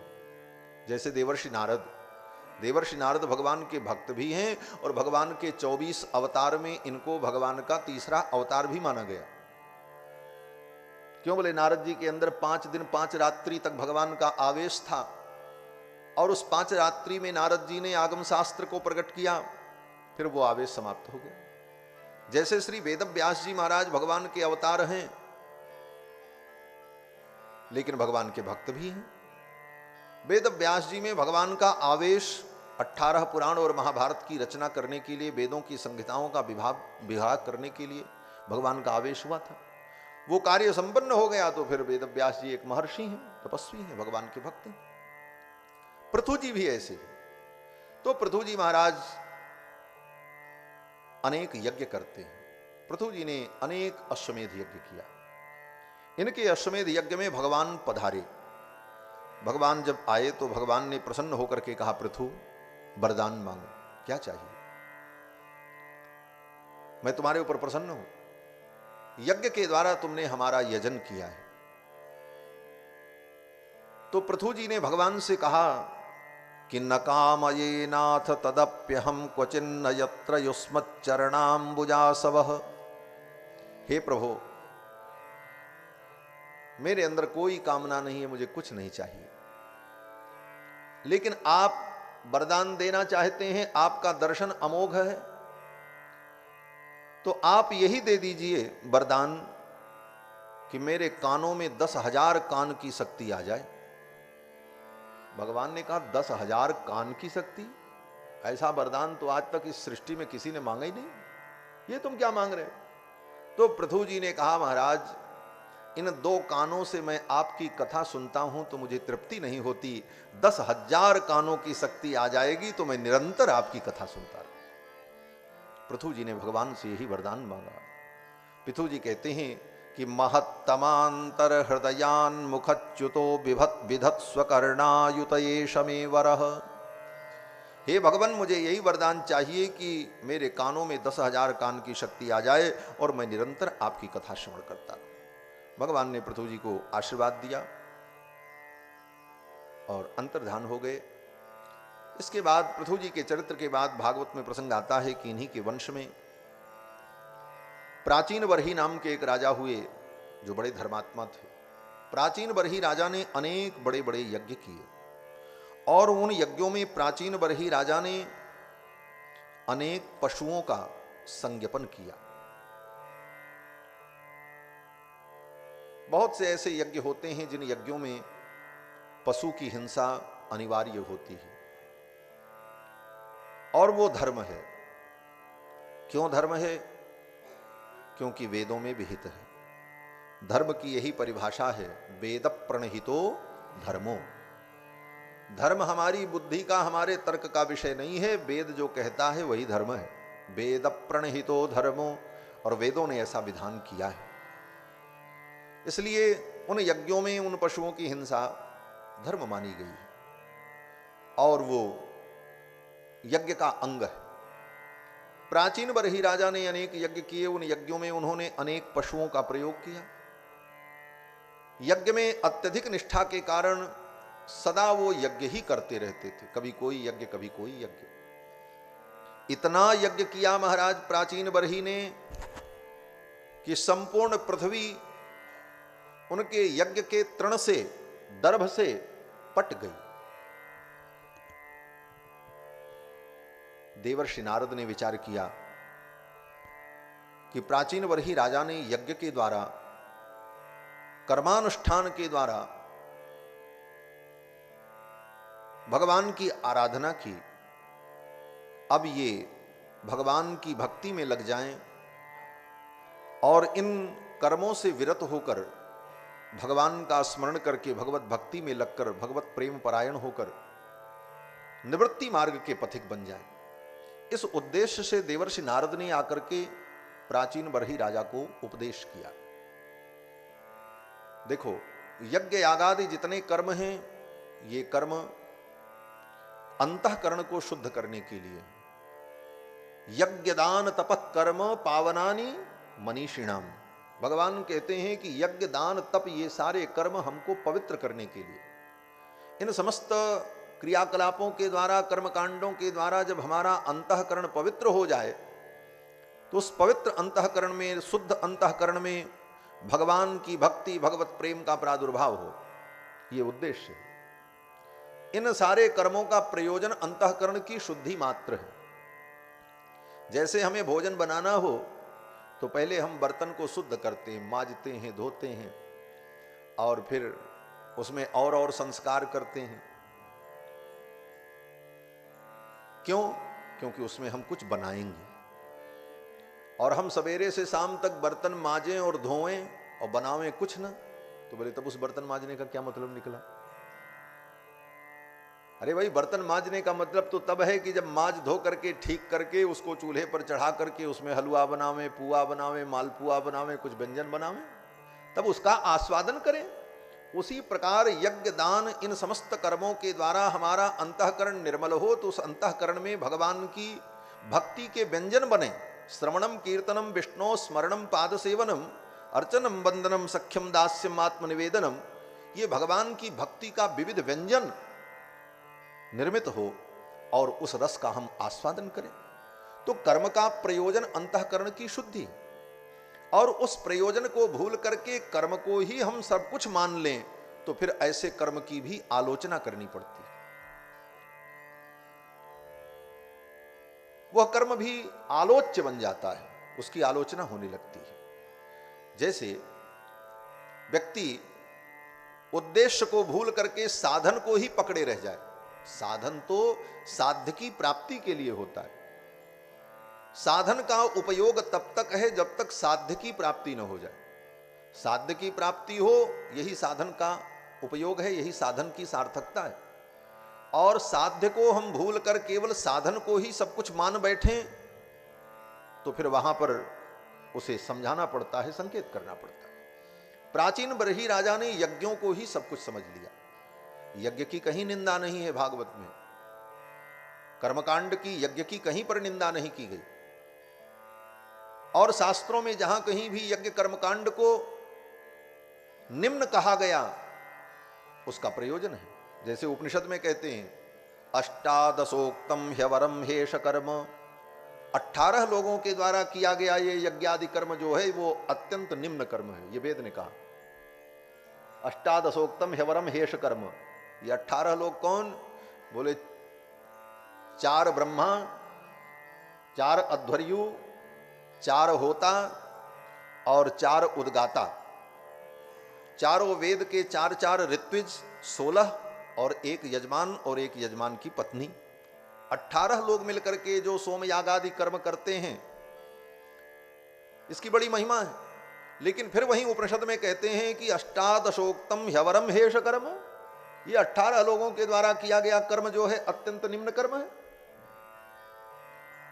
फिर वहीं उपनिषद में कहते हैं कि अधड़ा ये ते प्लवा यज्ञ रूपा, यज्ञ रूपी जो प्लवा है, यज्ञ रूपी जो नाव है, ये अदृढ़ है, कमजोर है, ये तुमको पार नहीं लगाएगी, डुबो देगी। ये वेदों ने ही कहा। जिन वेदों ने यज्ञ का विधान किया वही वेद कहते हैं अदृढ़ा ये ते प्लवा यज्ञ रूपा। तो अब ये कहने का तात्पर्य क्या है? ये तो बदतो व्याघात हो गया। बदतो व्याघात का मतलब कि स्वयं एक बार किसी का हम पक्ष लें और फिर स्वयं हम उसका खंडन करें। वेद भगवान एक तरह यज्ञ की महिमा बताते हैं, दूसरी तरफ स्वयं वेद भगवान कहते हैं कि यज्ञ का तो कोई मतलब नहीं। तो एक वचन तो निरर्थक होगा, या तो यज्ञ निरर्थक और या तो यज्ञ की आलोचना वाला वचन निरर्थक। तो कहते हैं नहीं, वेद की वाणी कभी निरर्थक नहीं होती। दोनों वाणियों के अलग अलग तात्पर्य हैं। यज्ञ की महिमा है,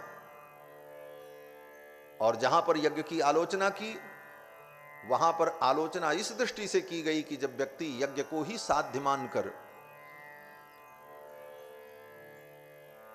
यज्ञ तो साधन है, और यज्ञ रूपी साधन को साध्य मान करके परमात्मा को भूल जाए, ऐसी स्थिति में कर्म में ही सब कुछ समझने लग जाए, कर्म ही सब कुछ है, और उसी कर्मकांड में वो दृढ़ बना रहे, उसी को सब कुछ मान बैठे, तो ऐसे यज्ञ की भी फिर आलोचना करते, कहते हैं ये गलत है। उसी प्रकार से यहां पर श्रीमद् भागवत महापुराण में भी कहते हैं कि नारद जी आए और नारद जी ने राजा प्राचीन बरही से कहा, देखो राजन, तुमने ये सब बहुत यज्ञ किया, बंद करो ये सब। बोले क्यों? बोले भगवान की भक्ति करो, कुछ भगवान की कथा श्रवण करो, भगवान का नाम जप करो, भगवान में प्रेम करो। प्राचीन बरही राजा ने कहा, महाराज इन यज्ञों की बड़ी महिमा है, वेदों में लिखा है, हम करते हैं। तो नारद जी ने कहा, देखो सब ठीक है, लेकिन जिन जिन पशुओं को तुमने यज्ञ में मारा है वो सब पशु तुम्हारी प्रतीक्षा कर रहे हैं कि वो आवे तो हम भी उसको मारें, क्योंकि उसने हमको मारा था। भो भो प्रजापति राजन, हे राजन, हे प्रजापति, पशून पश्य त्वयाध्वरे, अध्वरे यज्ञ में तुमने जिन जिन पशुओं को मारा, संज्ञापितान जीव संघान निर्घृणेन सहस्रशः, निर्दयता पूर्वक हजारों हजारों पशु जो यज्ञ में मारे गए, वे सारे पशु आकाश में खड़े होकर के तुम्हारी प्रतीक्षा कर रहे। एते त्वाम संप्रतीक्षन्ते, ये सब तुम्हारी प्रतीक्षा कर रहे हैं। देखो, नारद जी ने जब इशारा किया तो प्राचीन बरही राजा ने आकाश की ओर देखा, तो वो सब भेड़ बकरे जो थे सब गुर्रा रहे थे, ऐसे ऐसे कर रहे थे, उनकी आंखें लाल थीं। अब तो राजा प्राचीन बरही डर गया।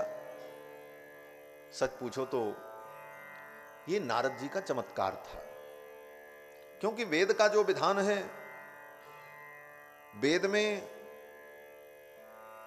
जिन यज्ञों का विधान, उन यज्ञों में जिन पशुओं की हिंसा होती, वो पशु तो मरने के बाद स्वर्ग में चले जाते हैं, देवता बन करके स्वर्ग में वो सुख भोगते हैं, और फिर अपने पुण्य के समाप्त होने पर वे पशु फिर जब संसार में पैदा होते हैं तो वैदिक विद्वान होकर के, वेद के विद्वान होकर के, ब्राह्मण होकर के प्रकट होते हैं। ऐसा सब लिखा है शास्त्र में। तो वो पशु तो मुक्त होकर के, पशु योनि से मुक्त होकर के स्वर्ग में विराजमान थे, लेकिन नारद जी ने अपने चमत्कार से राजा प्राचीन बरही को भगवत भक्ति मार्ग में लगाने के लिए ये सब दृश्य प्रकट किया। तात्पर्य केवल इतना ही है, नारद जी ने ऐसा किया और प्राचीन बरही राजा डर गया। प्राचीन बरही राजा ने कहा, महाराज अब हम क्या करें, हमने तो कर डाला इतना यज्ञ। तो नारद जी ने कहा, चलो कोई बात नहीं, अब तुम भगवान की भक्ति करो। और तब नारद जी ने प्राचीन बरही राजा को भगवत भक्ति का उपदेश किया, ज्ञानोपदेश किया, पुरंजनोपाख्यान सुनाया, और ये सब सुनकर नारद जी के द्वारा उपदेश प्राप्त करके प्राचीन बरही राजा भगवत भक्ति में लग गए और उन्हें भी परम कल्याण की प्राप्ति हो। इसके बाद श्री सुखदेव जी महाराज राजा परीक्षित को मनु जी के दूसरे पुत्र प्रियव्रत के वंश का वर्णन करते। प्रियव्रत मनु जी के पुत्र ये विवाह नहीं करना चाहते थे, वैराग्य संपन्न थे, सब कुछ छोड़कर जंगल में तप करने चले गए। तो जंगल में ब्रह्मा जी आए और ब्रह्मा जी ने कहा, जाओ और जाकर के गृहस्थ जीवन में रहकर भगवान की आराधना करो। गृहस्थ जीवन में रह करके भी भगवान की प्राप्ति होती है। ऐसा नहीं है कि सन्यासी होने पर ही भगवान मिलते हैं और सन्यासी को ही भगवान मिलते हैं। भगवान सबको मिलते हैं।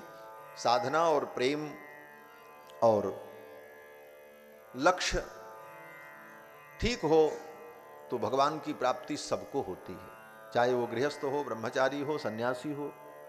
न भगवान किसी संप्रदाय में बंधे हैं, न भगवान किसी सिद्धांत में बंधे हैं। भगवान किसी की बपौती नहीं है कि इसी संप्रदाय में दीक्षा ले तो उसी को भगवान मिलेंगे, इसी संप्रदाय से जुड़े तब उसको भगवान मिलेंगे, इसी विधि से मिलेंगे, ऐसा कुछ नहीं है। भगवान सब विधियों से, सब प्रकार से मिलते, सबको मिलते। तो ब्रह्मा जी के उपदेश को सुनकर प्रियव्रत लौट आए और उन्होंने विवाह करके गृहस्थ जीवन प्रारंभ किया। महाराज प्रियव्रत ने ही इस पृथ्वी को 7 द्वीपों में विभक्त किया। उनके रथ के पहिए से पृथ्वी के 7 खंड हुए और उनके रथ के पहिए से जो पृथ्वी में गड्ढा बन गया, उसमें जो जल एकत्रित हुआ वही 7 सागर, 7 समुद्र और पृथ्वी 7 द्वीपों में विभक्त हुई। उन्हीं प्रियव्रत के पुत्र आग्नेयद्र हुए, आग्नेयद्र के पुत्र महाराज नाभि हुए और महाराज नाभि के पुत्र ऋषभदेव भगवान हुए, जिनको जैन धर्म के लोगों ने अपना आदि तीर्थंकर माना। भगवान ऋषभदेव भगवान के 24 अवतार में 8वें अवतार हैं। अष्टमम मेरु देव्याम तु नाभेर जात उरुक्रम। भगवान का 8वां अवतार महाराज नाभि की पत्नी मेरु देवी के गर्भ से ऋषभदेव के रूप में हुआ। ऋषभदेव भगवान का अवतार जो होता है, वेदव्यास जी कहते हैं कि इनके पिता महाराज नाभि ने अश्वमेध यज्ञ किया।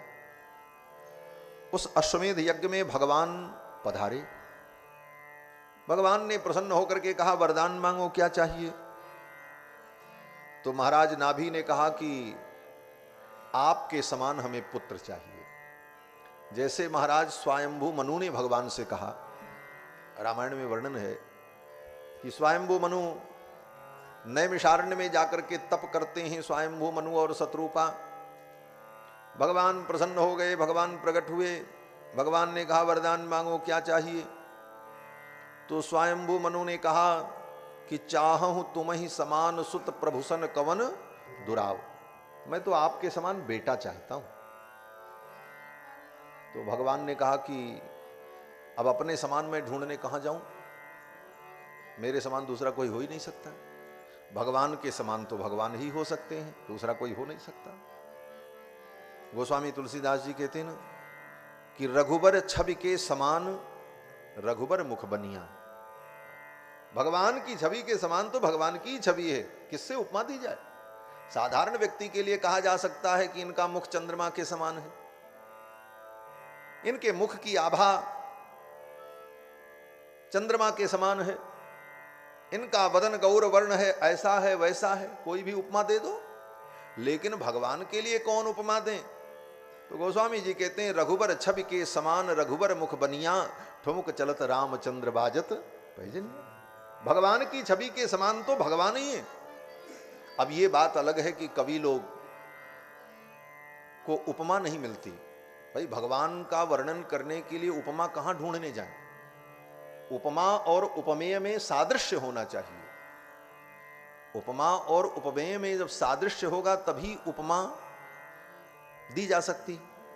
भाई चंद्रमा में आह्लादकता है और किसी के मुखमंडल का दर्शन करने पर आह्लाद हो, प्रसन्नता हो, इसलिए चंद्रमुख, चंद्रमुखी ऐसा वर्णन करते। तो साधर्म होता है, उस साधर्म के कारण, समानता के कारण उपमा दी जाती। लेकिन भगवान की समानता कहां किसी के साथ हो सकती? भगवान तो एकमेवाद्वितीयम है। तो मजबूरी में भगवान की उपमा देते हुए कभी लोग कहते हैं कहां से ले आवें उदाहरण, कोई उदाहरण मिलेगा ही नहीं। इसलिए मजबूरी में भक्त कहते हैं भाई ठीक है, भगवान का मुख चंद्रमा के समान, भगवान का अंग ऐसा वैसा, वो जो जितनी बातें कही जाती हैं वो केवल अपनी संतुष्टि मात्र के लिए है, यथार्थ वर्णन नहीं हो सकता। क्यों? बोले भगवान के समान तो भगवान ही है। कुछ भी आप कह लो तो भगवान के समान तो भगवान ही हो सकते हैं। इसलिए भगवान ने कहा अपने समान हम ढूंढने कहाँ जाएं, आप सरिस खोजऊं कहाँ जाई, नृपतव तनय होब मैं आई। अपने समान मैं ढूंढने कहाँ जाऊं, मैं ही आपका पुत्र बन करके आ जाऊंगा। उसी प्रकार से यहां पर भगवान नाभि को, महाराज नाभि को भगवान ने कहा कि मैं ही पुत्र बन करके आऊंगा। और नाभि की पत्नी मेरु देवी के गर्भ में भगवान आए। 10 महीना व्यतीत होने पर मेरु देवी ने सुंदर पुत्र को जन्म दिया। ऋषभ देव भगवान का प्रादुर्भाव हुआ। बोलो श्री ऋषभ देव भगवान की। ऋषभ का मतलब वृषभ, वृषभ का जो अर्थ है वही ऋषभ का अर्थ है। केवल वर्ण व्यत्यास है। वर्ण व्यत्यास का मतलब एक अक्षर आगे पीछे हो गया, इसको वर्ण व्यत्यास कहते हैं। और ये वर्ण व्यत्यास भी बहुत दीर्घ काल से है। जैसे एक शब्द हम लोग प्रयोग करते हैं सिंह, सिंह माने शेर, शेर को हम लोग कहते हैं सिंह, लेकिन मूल शब्द क्या है, हिंस। सिंह में सी जो पहले है उसको बाद में बोलना, ह पहले बोलना, हिंस शब्द ये जो हिंसा करता है, जिसके अंदर हिंसा है इसलिए उसको कहते हैं हिंस। लेकिन हिंस का ही लाखों वर्षों में उच्चारण में वर्ण व्यत्यास होने के कारण हिंस ही बगड़ करके सिंह हो गया। ये सब भाषा विज्ञान में पढ़ाया जाता है। उसी तरह ऋषभ जो है, ऋषभ का मतलब वृषभ, वृषभ ही ऋषभ है, दोनों का अर्थ एक है। दोनों शब्दों को मान्यता प्राप्त हो गई और शास्त्र में वृषभ और ऋषभ दोनों एक ही अर्थ में प्रयुक्त है। जैसे सिंह और हिंस दोनों का प्रयोग हो जाता है। तो ऋषभ माने वृषभ। और वृषभ की विशेषता क्या होती, बोले वृषभ का मतलब वर्षतीत वृषभा, जो वर्षा करे उसको कहते हैं वृषभ। वर्षतीत वृषभा अर्थात किसकी वर्षा, बोले जो कामनाओं की वर्षा कर दे उसको कहते हैं वृषभ। तो भगवान भी अपने भक्तों की समस्त कामनाओं को पूर्ण करने वाले हैं, अपने भक्तों की कामनाओं की वर्षा कर देते हैं, इसलिए भगवान का भी एक नाम ऋषभ हुआ। ऋषभो वही वृषभा, वही वृषभ, इनका नाम हुआ ऋषभदेव। बोलो श्री ऋषभदेव भगवान की। और ऋषभदेव ने पानी भी बरसाया महाराज, भागवत में लिखा। जब ऋषभदेव भगवान का अवतार हुआ तो इंद्र को थोड़ी ईर्ष्या हो गई, ये भगवान है, लोग इनको भगवान कह रहे हैं। तो भगवान का मतलब तो सब कुछ करने वाला, और इनका नाम ऋषभ है। ऋषभ का मतलब वर्षतीति ऋषभा, वर्षतीति वृषभा, जो वर्षण करे वो वृषभ, वो ऋषभ। तो अब ये वर्षा कर ले, हम पानी नहीं बरसाएंगे। इंद्र को भी आन मान की बात आ गई, इंद्र ने कहा अब हम पानी नहीं बरसाएंगे, ये अपने से पानी बरसा ले। तो प्रजा बड़ी दुखी हुई। प्रजा दुखी हुई तो ऋषभ भगवान ने अपने संकल्प से वर्षा की। श्री सुखदेव भगवान कहते हैं तस्य हीन्द्र स्पर्धमानो भगवान, तस्य हीन्द्र तस्य ही इंद्र स्पर्धमानो। इंद्र भगवान से स्पर्धा करने लगे कि ठीक है अगर ये भगवान है, ऋषभ है, तो वर्षा कर लें, देखें इनका काम कैसे चलता है। तो ऋषभदेव भगवान ने अपने संकल्प से वर्षा कर दी। और ऋषभदेव भगवान ने जब वर्षा की तो सारी प्रजा आनंदित हो गई। फिर तो इंद्र को भी लगा रही है तो भगवान है, ईश्वर।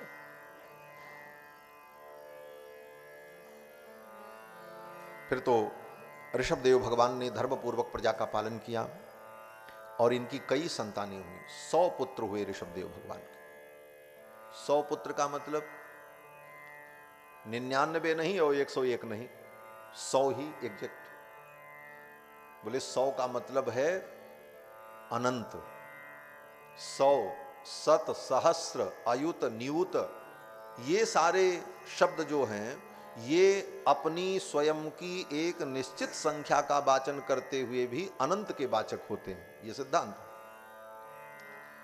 जैसे एक उदाहरण, वेदों में मंत्र आया कि सहस्र शीर्षा पुरुषः सहस्राक्षः सहस्रपाद। इस मंत्र का अर्थ है कि उन परमात्मा के 1000 सिर हैं। सहस्र शीर्षा, वो परमात्मा कौन है, बोले 1000 सिर वाला। फिर आगे वेद ने कहा सहस्रपात, उसके 1000 पैर हैं। तो प्रश्न ये हुआ कि जब 1000 सिर है तो 2000 पैर होना चाहिए, जिसके एक सिर होता उसके 2 पैर होता है। तो 1000 सिर है तो 1000 ही पैर है, इसका मतलब वो परमात्मा लंगड़ा है? कहते नहीं। बोले तब, बोले वहां 1000 का मतलब अनंत। उस परमात्मा के अनंत सिर हैं, अनंत पैर हैं, अनंत अंग प्रत्यंग हैं, ये सब तात्पर्य हुआ। कहां पर किस शब्द का कितना अर्थग्राह्य होता है, इसीलिए सुनने की जरूरत पड़ती है। विद्वानों के चरणों में, महापुरुषों के चरणों में बैठ करके शास्त्र को सुने, तब शास्त्र का सही अर्थ लगता है।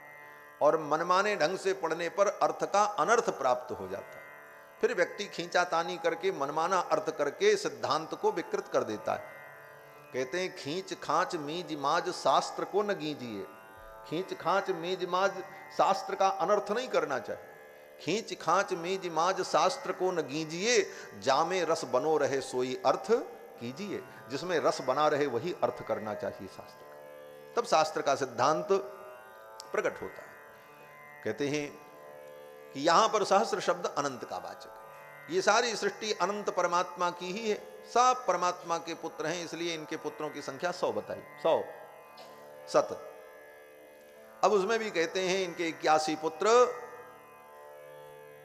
वेद के विद्वान हो गए, वे सब ब्राह्मण हो गए।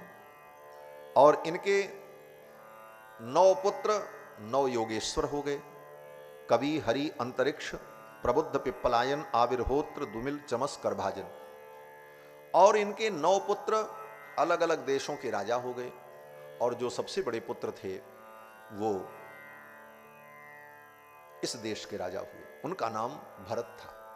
उन्हीं के नाम पर इस देश का नाम भारतवर्ष पड़ा।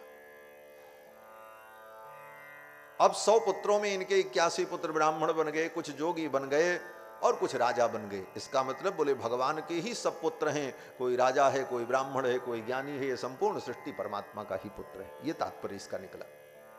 इस तरह से इनके सब पुत्र राजा और जोगी और महासोत्रीय वेद के विद्वान बने सब। ऋषभदेव भगवान ने अपना राज्य अपने पुत्रों को विभाजित करके दे दिया। ज्येष्ठ पुत्र को इस भारतवर्ष का राजा बनाया। पहले इसका नाम अजनाभ वर्ष था। महाराज ऋषभदेव के पुत्र भरत जब इस देश के राजा हुए तो उनका उसी समय से इसका नाम भारतवर्ष पड़ गया। ऋषभदेव भगवान अपना राज्य अपने पुत्रों को सौंपकर परमहंस धर्म का अनुसंधान करते हुए विचरण करने लगे। ऐसे ही घूमते और आत्मचिंतन करते।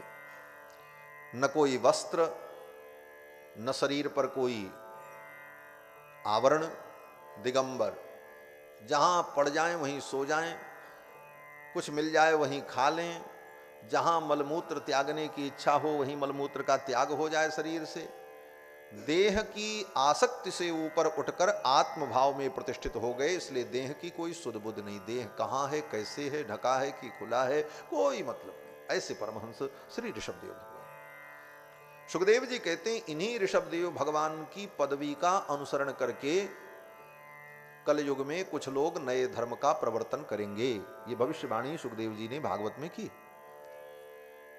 धर्म का अनुसरण व्यक्ति करता तो है, लेकिन उस भाव में प्रतिष्ठित हो जाए तब। ऋषभदेव भगवान तो परमहंस हो गए, जंगल में घूमते थे। उनके अंदर जो भाव था वो भाव तो लोगों में नहीं आया। लोकैषणा नहीं छूटी, दुनिया हमको देखे, दुनिया हमारा सम्मान करे। लोकैषणा की भूख समाप्त नहीं हुई तो ये नग्न होकर के घूमना, इसका कोई तात्पर्य नहीं निकला।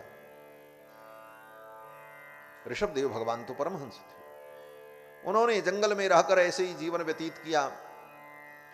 एक दिन घूमते घूमते ऋषभदेव भगवान ब्रह्मावर्त में पहुंचे। ब्रह्मावर्त गतो ब्रह्मर्षि प्रवरस सभायाम। ब्रह्मर्षियों की सभा वहां लगी थी, बड़े बड़े विद्वान विराजमान थे। ऋषभदेव भगवान जब आए तो सब लोगों ने उनके चरणों में प्रणाम किया और सबने कहा महाराज आप हमें तत्व का उपदेश कर।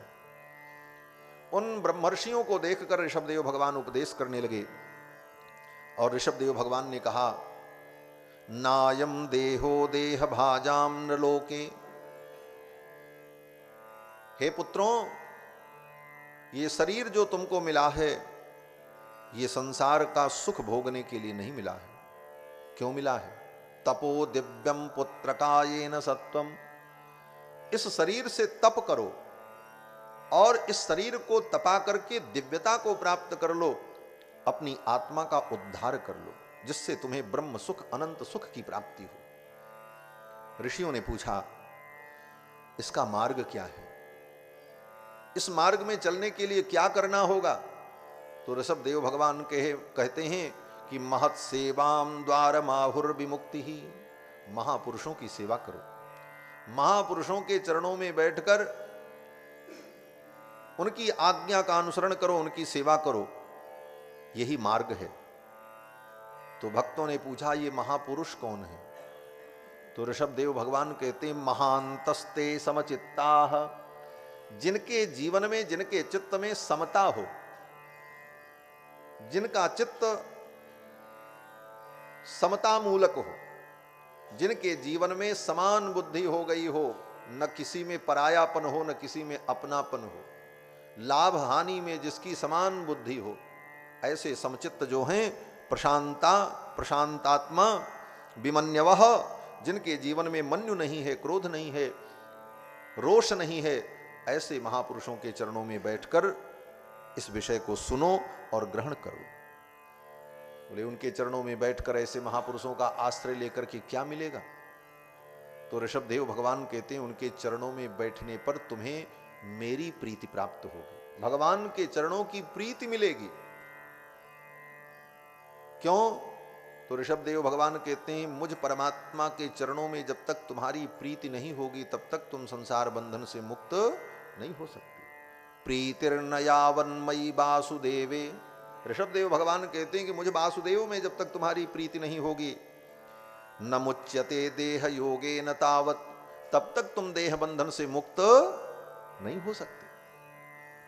मुझ परमात्मा में जब तक तुम्हारी प्रीति नहीं होगी तब तक तुम देह बंधन से मुक्त नहीं हो सकते।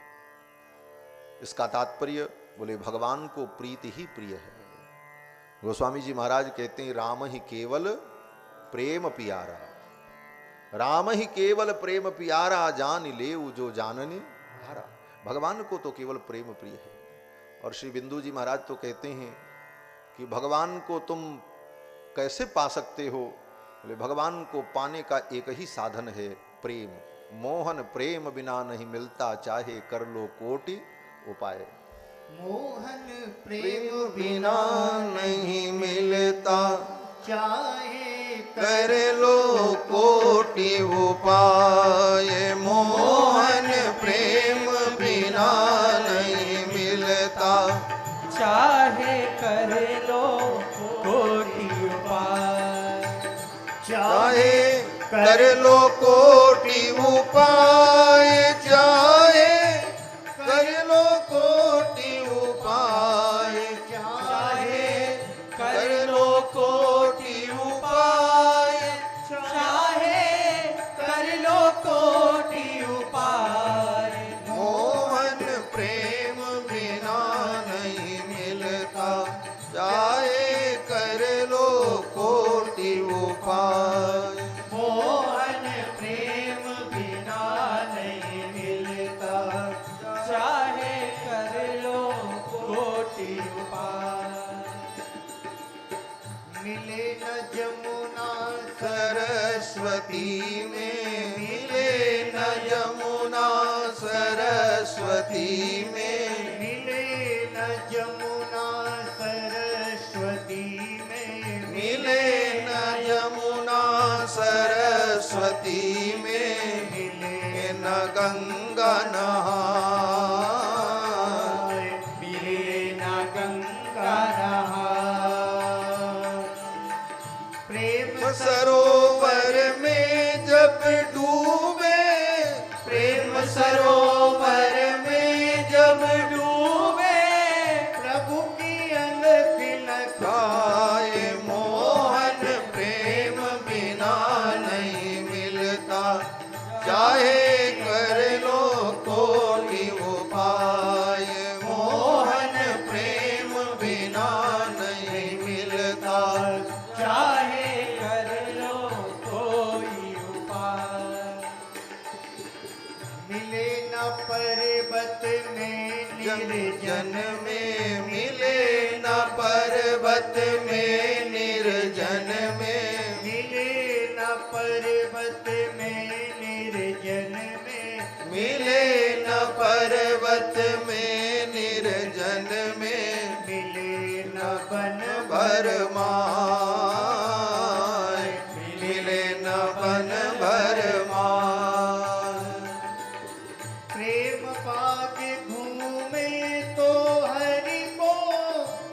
प्रेम बाग घूमे तो हरि को घट मिले ले पधराय। मोहन प्रेम बिना नहीं मिलता, चाहे कर लो कोटि उपाय। मोहन प्रेम बिना नहीं मिलता, चाहे कर लो कोई उपाय।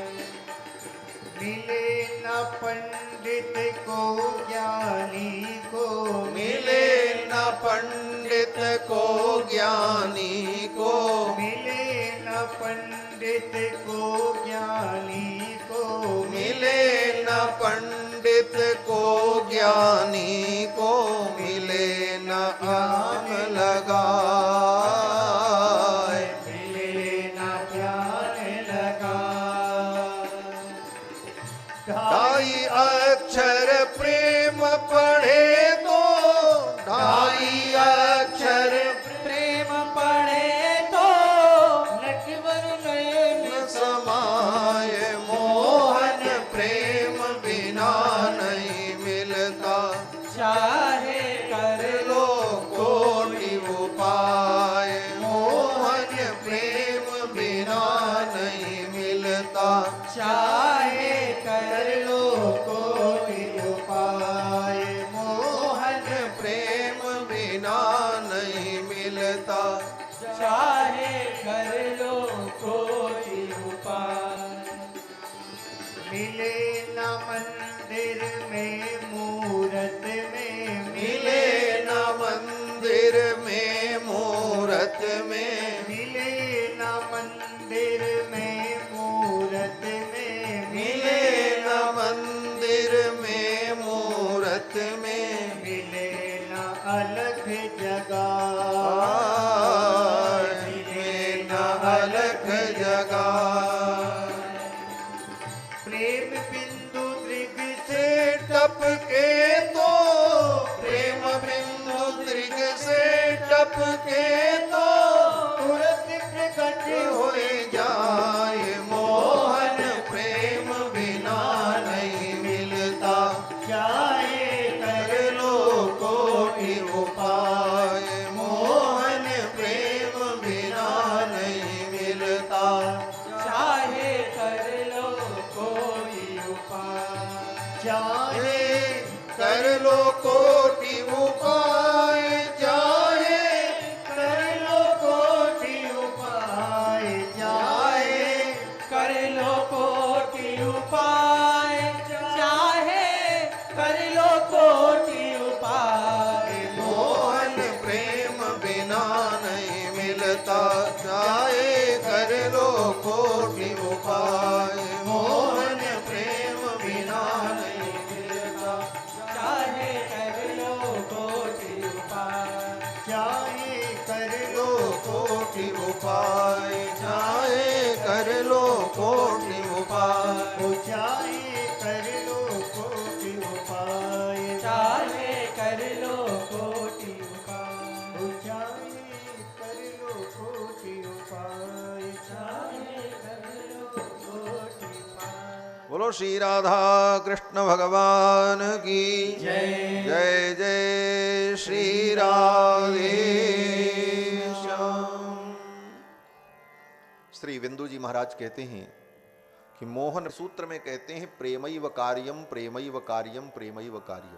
भगवान से प्रेम करो। प्रेम गंगा में नहाने का भी कोई फल नहीं हुआ। मंदिर में और मूर्ति में भी भगवान का भाव तभी होगा जब हमारे अंदर प्रेम होगा, और प्रेम नहीं है तो फिर न मंदिर में भगवान तुमको मिलेंगे न मूर्ति में भगवान मिलेंगे। तुमको नहीं दिखेंगे, तुमको मूर्ति सोने की दिखेगी।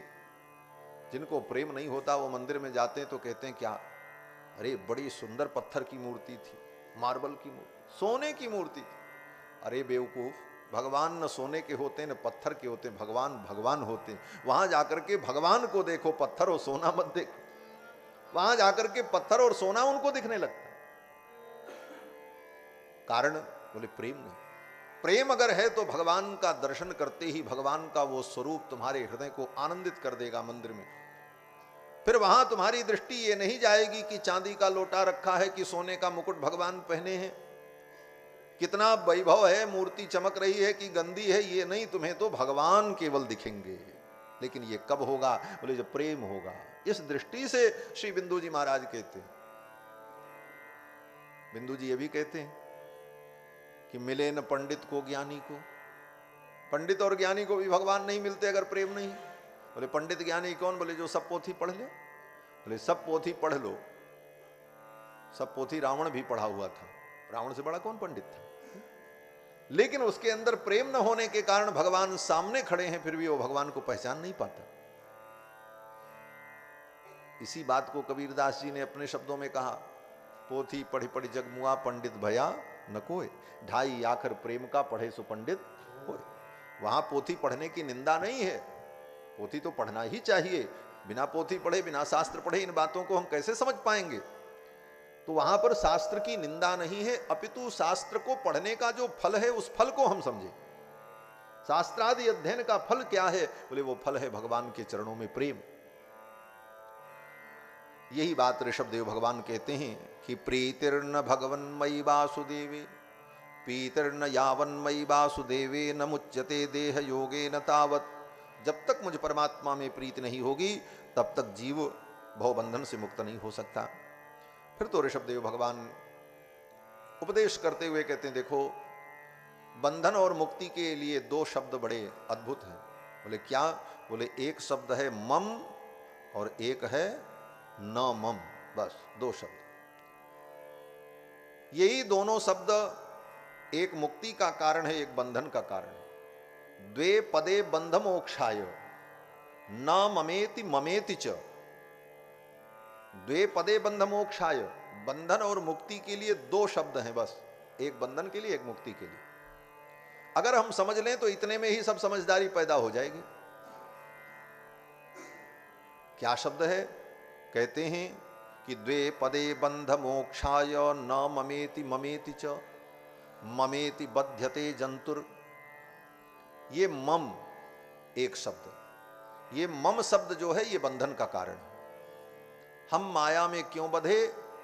क्योंकि माया की हर वस्तुओं को हम ये कहते रहे मेरा मेरा मेरा, मम मम मम। मम का मतलब मेरा। ये घर किसका? बोले मम मेरा। ये वस्तु किसकी? बोले मम मेरा। ये बेटा किसका? बोले मम। पिता? बोले मम। ये सब मेरे ही हैं। संसार को ही हम मेरा मेरा मेरा कहते रहे, मम मम करते रहे, यही बंधन का कारण बन गया।